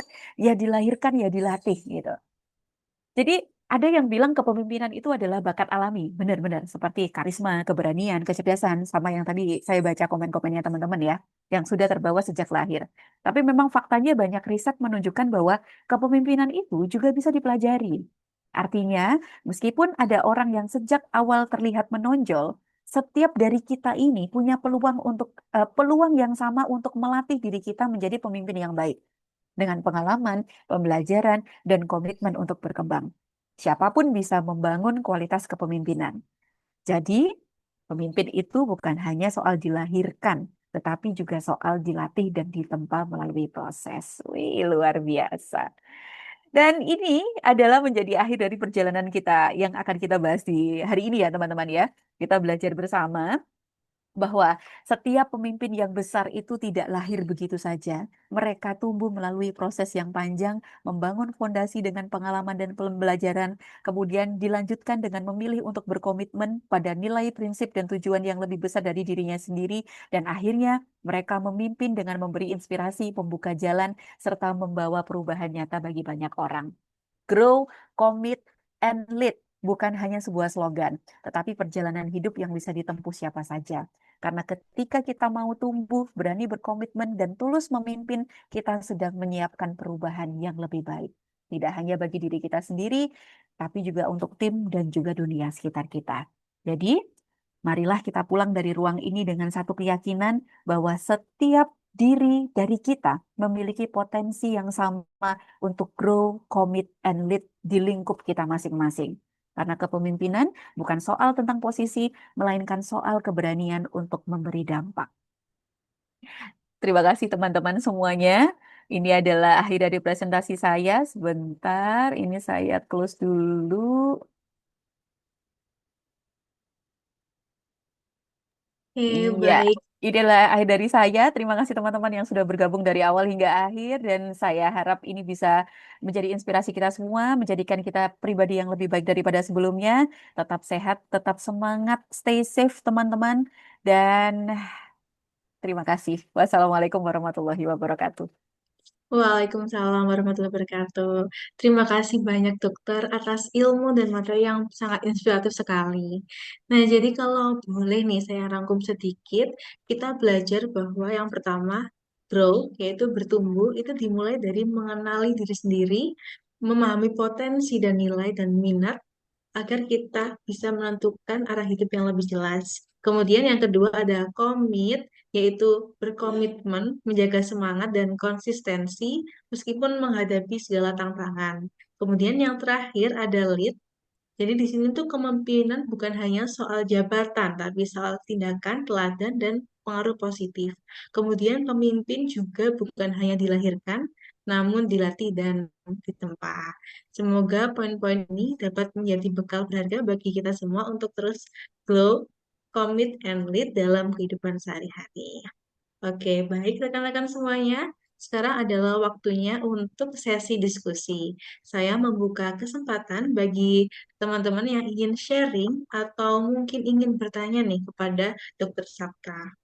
Teman-teman bisa menggunakan fitur raise hand yang ada di Zoom atau bisa menuliskan pertanyaannya di kolom chat. Nanti akan saya bacakan. Kepada teman-teman yang ingin bertanya, dipersilahkan.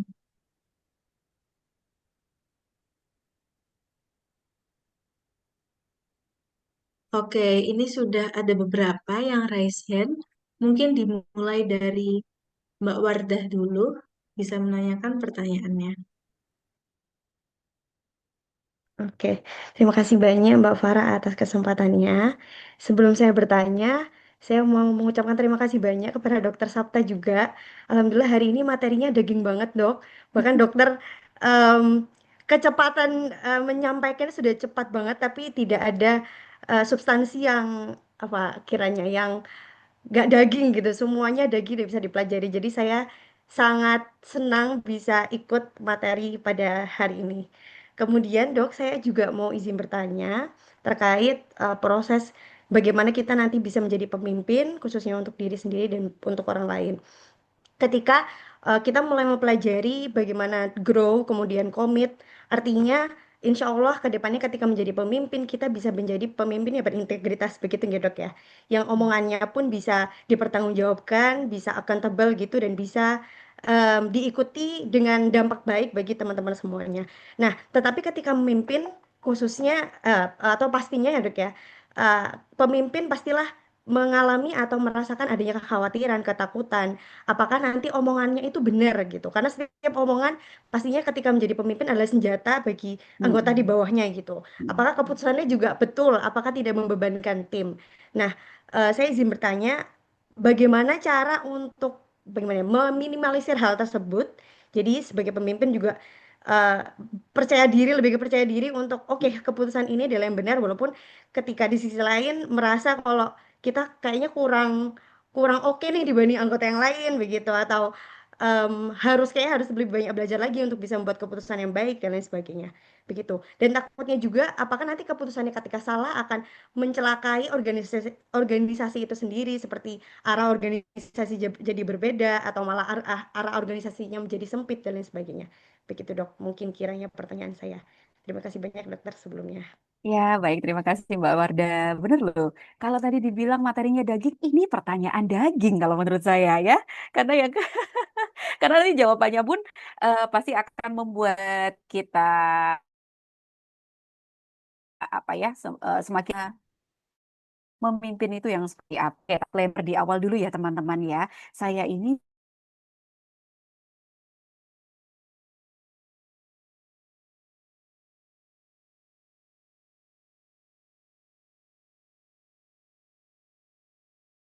terus menambah ya istilahnya em, dalam hal ini pun saya banyak belajar untuk paling tidak belajar tentang kepemimpinan itu ketika saya bukan menjadi seorang pemimpin. Pemimpin untuk anak-anak saya karena saya seorang ibu dari anak-anak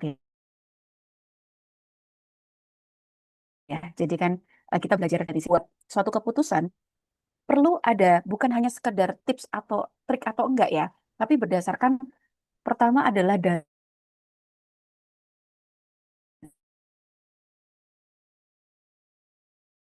dulu. Yang dalam suatu organisasi atau dalam suatu hal yang kita pimpin itu kita harus by data dulu.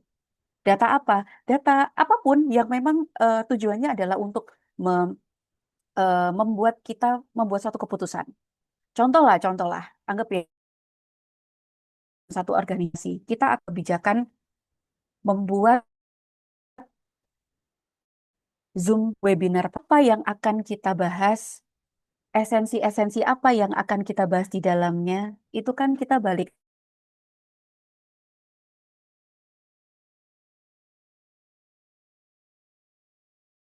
lagi pada data dan oleh apa sih hal-hal yang harus kita apa ya kita upayakan sehingga kebutuhan-kebutuhan dari data-data yang kita dapat ini dapat mengakomodir melalui kegiatan ini atau melalui keputusan yang kita ambil untuk meminimalisir kesalahan keputusan yang kita ambil, untuk meminimalisir hal-hal negatif dari keputusan yang telah kita buat, maka yang harus kita jadikan patokan utama adalah analisis kebutuhan data yang ada di sekitar kita.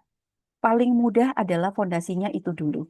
Karena kalau kita memutuskan sesuatu tanpa kita lihat dulu data di awal, itu akan menjadi keputusan yang mungkin tidak akan baik bagi ke depan nantinya. Itu paling simpel dan paling sederhana, Mbak Wada. Dan perlu kita ingat bersama bahwa tidak ada sosok pemimpin yang sempurna. Tidak ada keputusan-keputusan yang benar-benar bisa membahagiakan semua orang. Pasti ada hal-hal yang merasa dirugikan, pasti ada yang merasa ini tidak bermanfaat bagi dia, tapi tujuan utama kita membuat suatu keputusan itu adalah untuk kebaikan ya, untuk kebaikan. Jadi kalau toh memang ada hal yang tidak baik dirasakan oleh orang lain, itu adalah proses. Karena pada akhirnya kebaikan itu akan berdampak pada semuanya. Di awal itu setiap keputusan yang kita buat dari seorang pemimpin itu pasti memunculkan hal yang tidak nyaman. Tapi dari ketidaknyamanan untuk ke arah kebaikan, akhirnya akan kita rasakan dampaknya setelah semua itu berjalan. Gitu Mbak Wardah. Oke, terima kasih atas jawabannya, dokter. Bagaimana Mbak Warda? Apakah sudah puas dengan jawabannya? Sudah puas sekali. Terima kasih banyak dokter atas jawaban dan motivasinya. Baik, terima kasih Mbak Wardah. Baik, terima kasih kepada Mbak Warda. Selanjutnya ada yang bertanya lagi. Ini yang raise hand ada Mbak Diaul Kamila. Pada Mbak Diaul Kamila dipersilakan untuk bertanya. Terima kasih Mbak Farah dan Dokter Sapta atas kesempatannya. Perkenalkan saya Del Kamalia dari anggota PAMI Jatim. Ini pertanyaan saya mohon izin agak sedikit personal ya dokter ya. Jadi begini dokter, di satu waktu itu saya melihat suatu peluang atau suatu tantangan itu sebagai sesuatu yang ingin saya hindari karena saya berpikir saya tidak mempunyai kapasitas untuk mengambil peluang atau tantangan tersebut. Nah, dengan kata lain, saya berpikir jika sesuatu tersebut diambil oleh orang lain, hasilnya itu akan lebih baik dibandingkan apabila saya yang melakukannya. Jadi nanti semisal kalau saya tetap mengambil tantangan atau peluang tersebut dan hasilnya tidak sesuai dengan harapan saya akan sangat merasa bersalah sekali. Hmm. Seperti itu, dokter. Mungkin bagaimana ya, dokter, seharusnya saya mengelola pemikiran-pemikirannya seperti itu. Terima Oke, kasih, dokter. ya sama-sama Mbak Dia. Ini juga pertanyaan yang luar biasa ya. Jadi gini, bukan prinsip hidup, tapi lebih tepatnya gini, saya pernah ada di posisi yang Mbak Dia rasakan. Jadi saya merasa bahwa ini kayaknya bukan kapasitas saya, ini seharusnya bukan wewenang saya, tapi kenapa ini harus dilimpahkan ke saya, tapi kenapa ini harus saya handle seperti itu. Dan suatu hal yang wajar teman-teman, manusiawi sekali ketika kita menemukan suatu hal yang tidak nyaman bagi kita, itu kita pasti denial duluan. Ngerasa kalau enggak, ini kayaknya ini bukan kapasitasku deh, kayaknya ini bukan ranahku deh. Tapi percayalah bahwa tidak ada suatu hal yang kebetulan di dunia ini. Nggak ada suatu hal itu yang eh, kecelakaan terjadi karena apa ya? Karena suatu ini seharusnya bukan kapasitasmu, bukan. Semua yang terjadi dalam hidup kita itu sudah diatur. Dan apa yang terjadi dalam diri kita, itu berarti kita sudah siap untuk menyelesaikannya. Yang harus kita, tadi ya, kalau misalnya Mbak Dia tadi masih ingat, di awal saya bilang, untuk bisa menjadi pribadi yang baik, maka kita harus memiliki growth mindset, pemikiran yang berkembang. Dan untuk bisa melatih seseorang memiliki growth mindset itu memang tidak instan. Yang harus dilakukan adalah memberikan afirmasi positif kepada diri kita.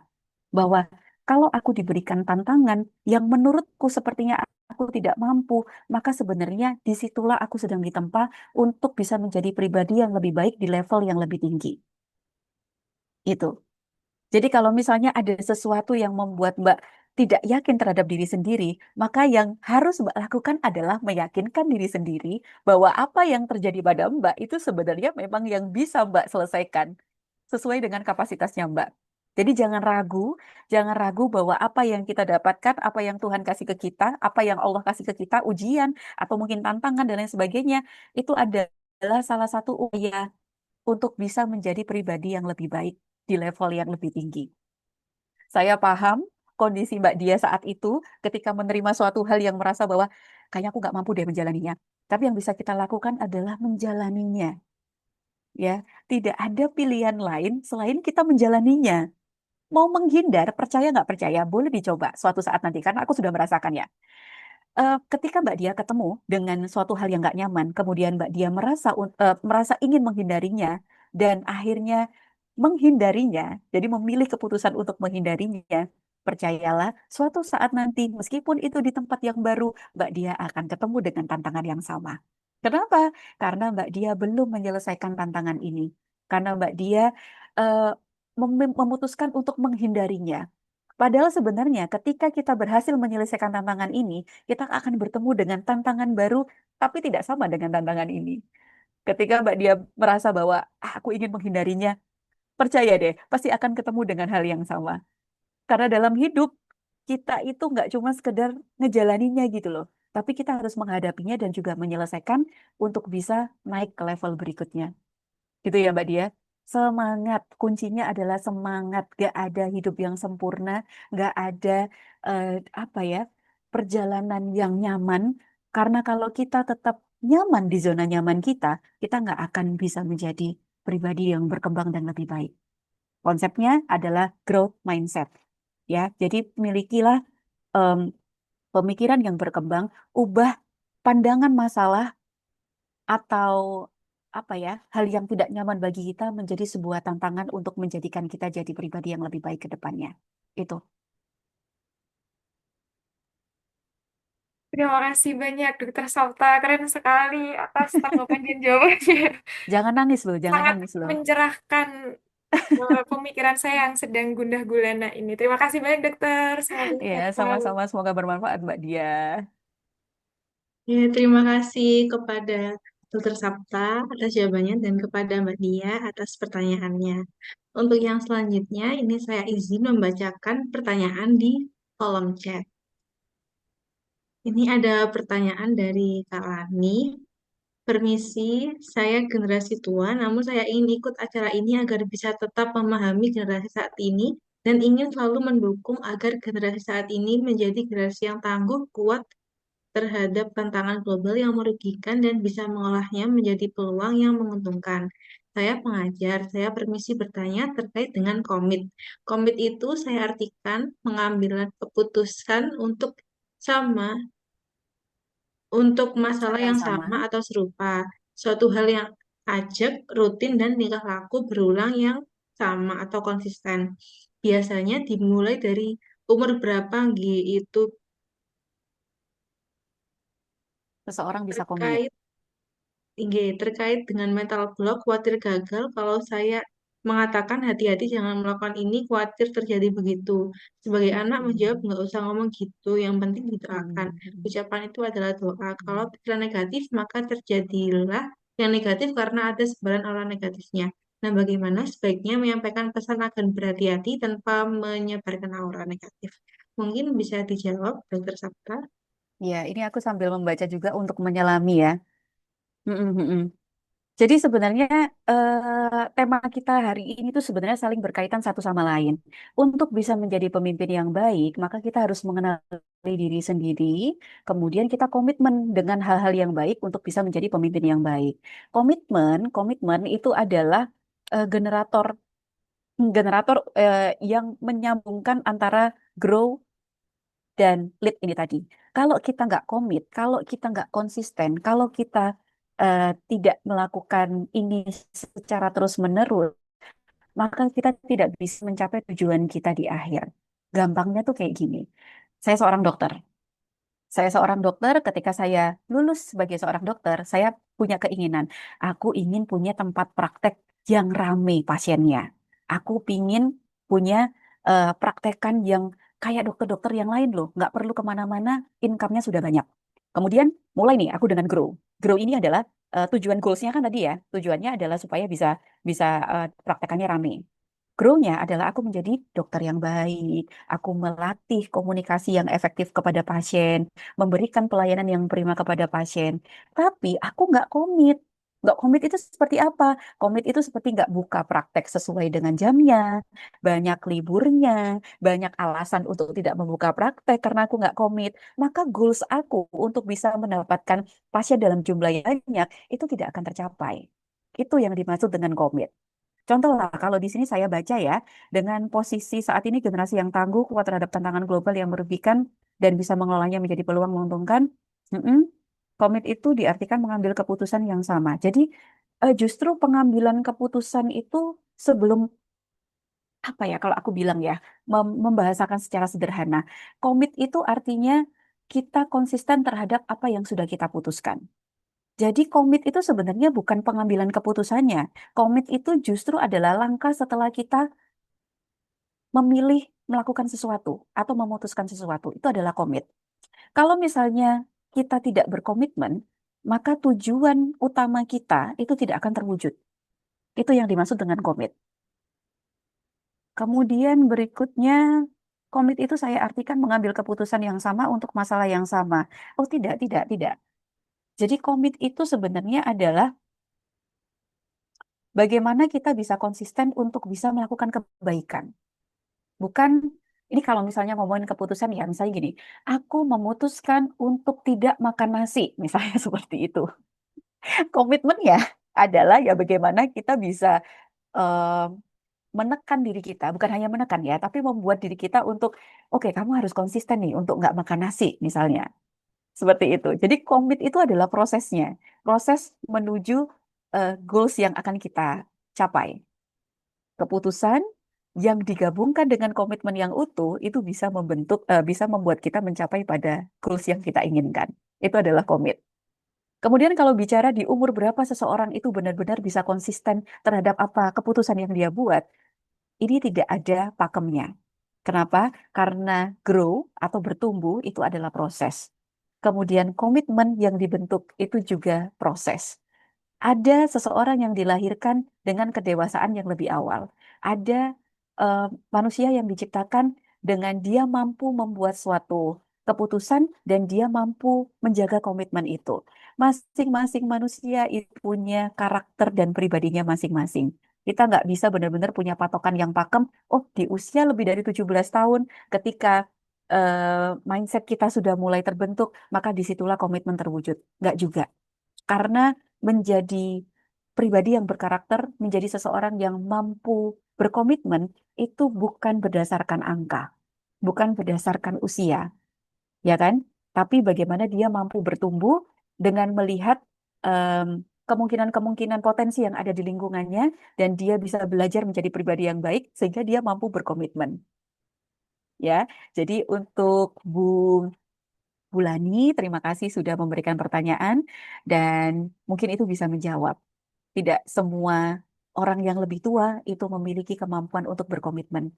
Kadang yang masih muda pun itu punya kemampuan untuk berkomitmen.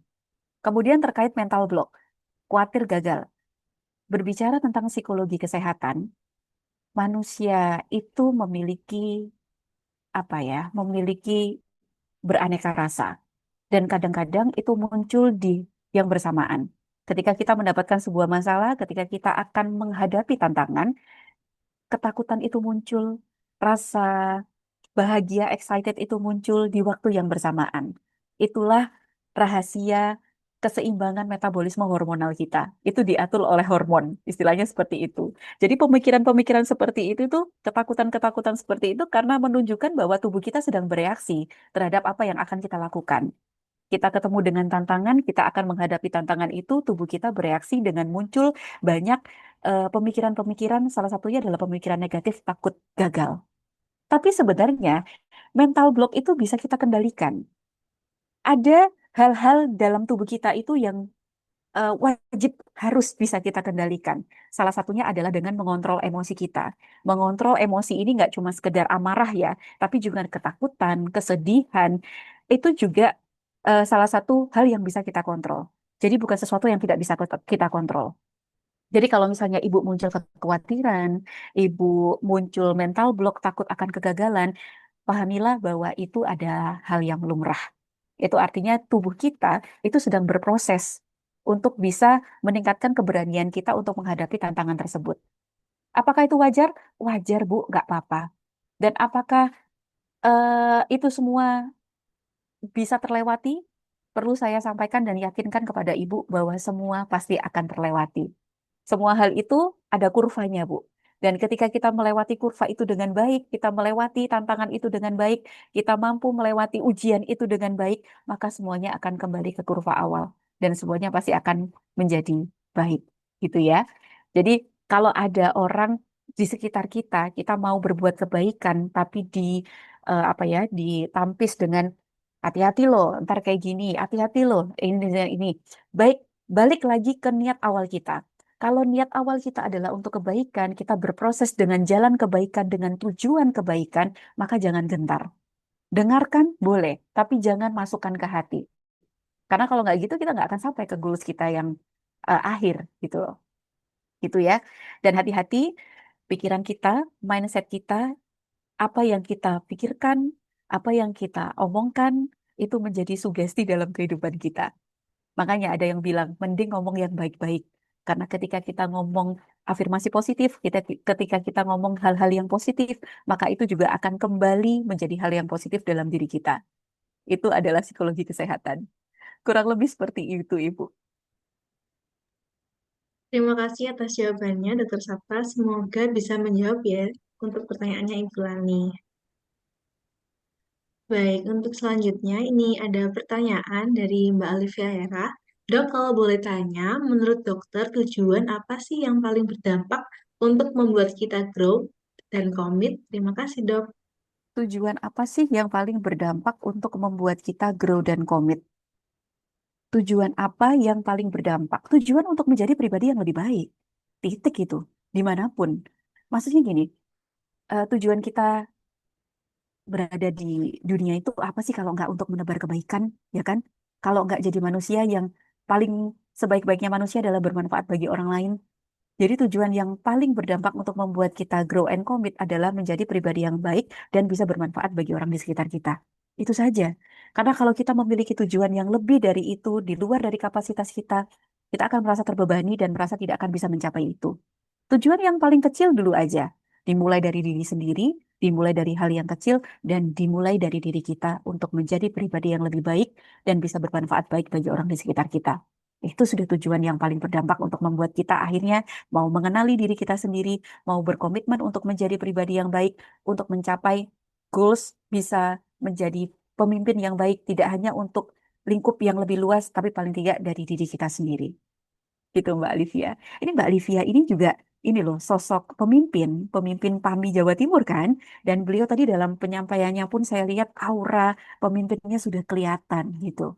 Kemudian juga dari eh, apa namanya saya rasa saya harus lebih banyak belajar juga ke Mbak Olivia ini kayaknya. Jadi daripada kita berpikir hal yang terlalu tinggi, mending kita berpikir dari hal yang paling terdekat yaitu diri kita sendiri. Gitu. Terima kasih Dokter Sapta atas jawabannya. Kemudian ini akan saya bacakan pertanyaan terakhir dari Mbak Miranda Gracia. Sebelumnya saya ucapkan terima kasih ya dokter untuk materi yang sudah dokter sampaikan. Materinya mantap banget dokter. Tadi saya mau tanya langsung tapi kok sepertinya sinyalnya kurang bersahabat. Izin bertanya dokter, background saya dari S1 adalah di bidang public health. Bahkan saat ini saya juga melanjutkan keilmuan tersebut di tingkat magister. Namun, seiring berjalannya waktu, saya menemukan hal-hal lain yang merasa, wah, sepertinya ini aku banget di luar keilmuan yang saat ini sedang saya dalami. Saya senang dapat mempelajari keilmuan yang sedang saya pelajari, tapi di sisi lain, saya merasa seperti saya akan lebih berkembang bila mendalami hal yang saya senangi. Bagaimana pendapat dari dokter? Oke, terima kasih Mbak Miranda Gracia. Luar biasa loh ini. Ini kayaknya saya baca pertanyaannya tuh kayak saya berkaca pada diri sendiri. Berkaca pada diri sendiri. Kenapa? Karena apa namanya? Justru jadi misalnya seperti ini. Saya belajar di dunia kesehatan, di profesi kedokteran. Kemudian saya lanjut di S2-nya itu S2 administrasi dan kebijakan kesehatan gitu kan.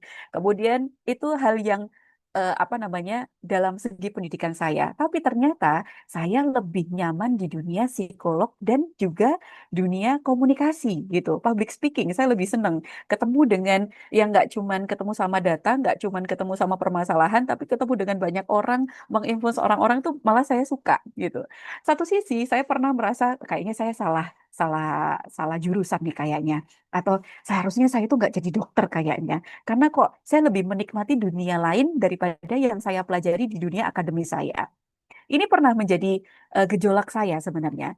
Ini gimana ya enaknya ya, saya tetap lanjutkan atau tidak. Tapi yang perlu kita sepakati bersama bahwa pendidikan itu penting.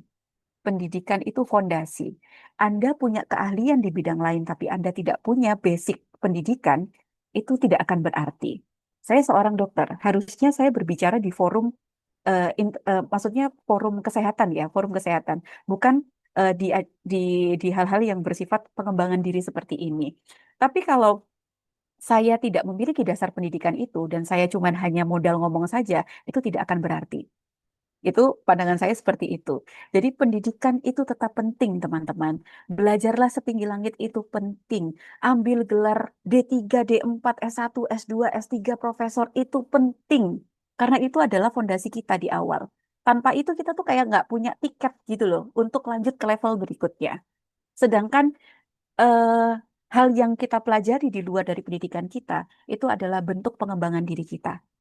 Seperti minat dan bakat yang tadi saya sampaikan di apa di awal-awal gitu ya, bahwa ketika minat tanpa bakat ya nggak akan baik. Tapi ketika kita punya bakat tapi nggak punya minat juga nggak akan bisa sejalan dan konsisten.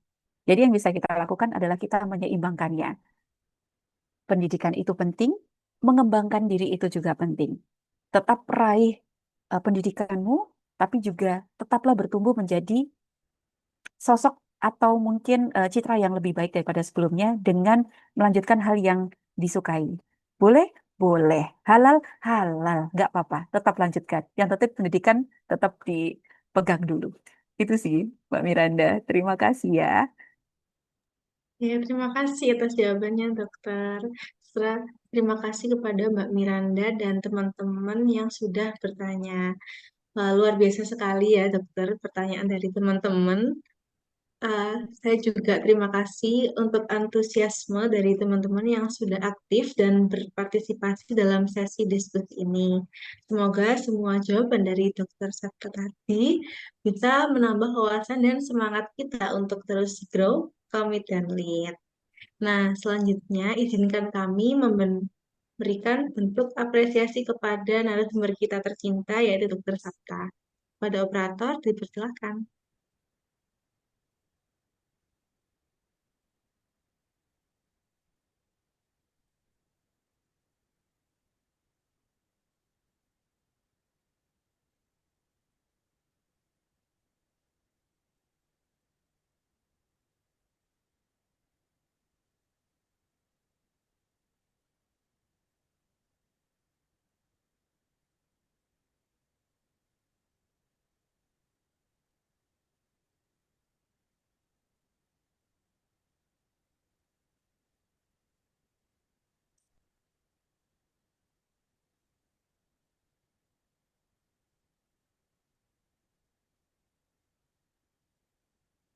Sepertinya masih ada kendala jaringan, dokter. Mohon maaf sebentar. Ya, nggak apa-apa, Mbak. Oke, baik. Nah, berikut ini adalah ucapan terima kasih dari kami, dokter. Saya selaku moderator mewakili teman-teman peserta dan panitia sekalian. Em, Terima kasih atas peluangan waktu dan ilmunya yang insya Allah akan sangat bermanfaat bagi kita semua. Amin, Baik, amin. mohon izin dokter selanjutnya kami izin mengambil dokumentasi dengan teman-teman sekalian. Mungkin teman-teman yang masih off cam, silakan untuk menyalakan kameranya terlebih dahulu ya.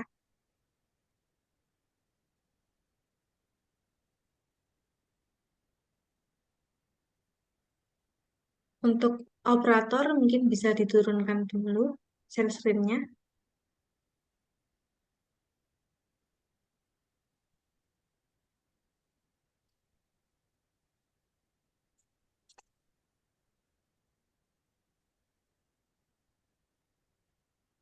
Buat teman-teman yang masih belum on cam, dipersilakan untuk on cam.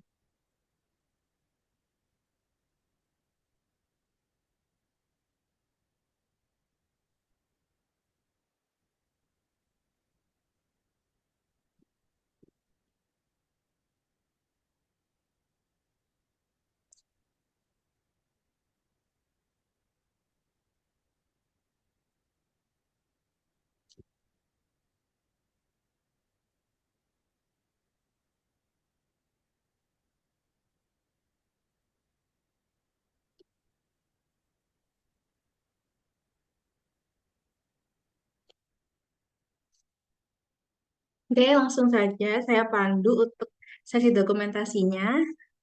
Untuk yang pertama kita pakai gaya gini ya. Ini gaya PAMI.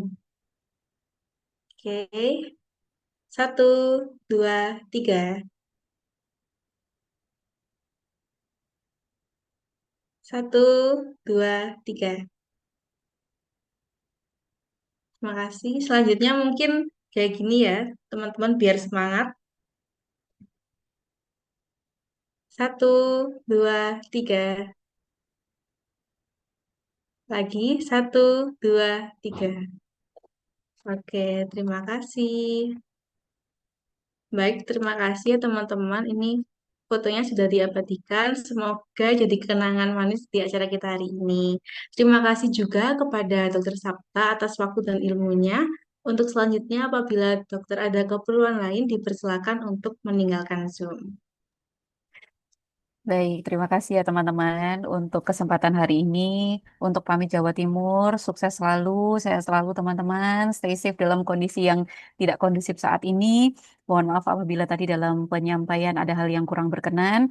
Dan kita di sini bukan pemberi atau yang diberi. Enggak, kita di sini sama-sama belajar. Kita di sini sama-sama berproses. Jadi kalau misalnya ada yang salah dari saya, boleh dikoreksi. Begitu juga dengan hal-hal tadi yang sudah saya berikan masukan pada teman-teman. Semoga itu bisa menjadi jawaban dari keresahan. Semoga itu bisa menjadi secercah cahaya di tengah mungkin kegelapan ini gitu ya. Dan semoga pastinya adalah bermanfaat bagi kita semua. Terima kasih teman-teman PAMI. Saya izin pamit mundur diri untuk keluar dari Zoom meeting ini. Terima kasih. Sampai jumpa lagi di lain kesempatan. Assalamualaikum. Waalaikumsalam, terima kasih dokter. Baik, Waalaikumsalam, untuk Kak. selanjutnya, sebelum kita benar-benar mengakhiri pertemuan ini, jangan lupa untuk mengisi presensi sekaligus evaluasi acara yang sudah tersedia di kolom chat Zoom. Presensi ini juga penting untuk mendapatkan e-sertifikat. Jadi pastikan teman-teman mengisi ya. Akan saya beri waktu 4 menit untuk mengisi link presensinya hingga jam 11.15.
Saya ingatkan lagi bagi teman-teman yang belum presensi, silakan bisa mengisi link presensi yang sudah dibagikan di kolom chat.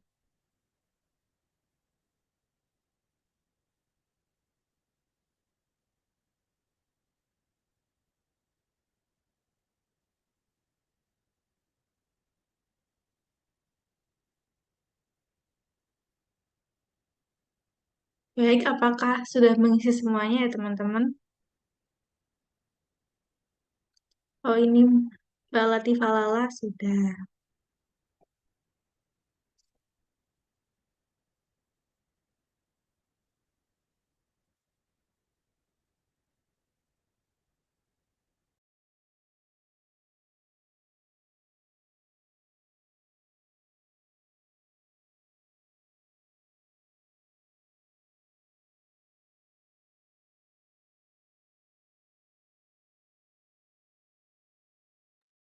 Oke, sepertinya sudah semua.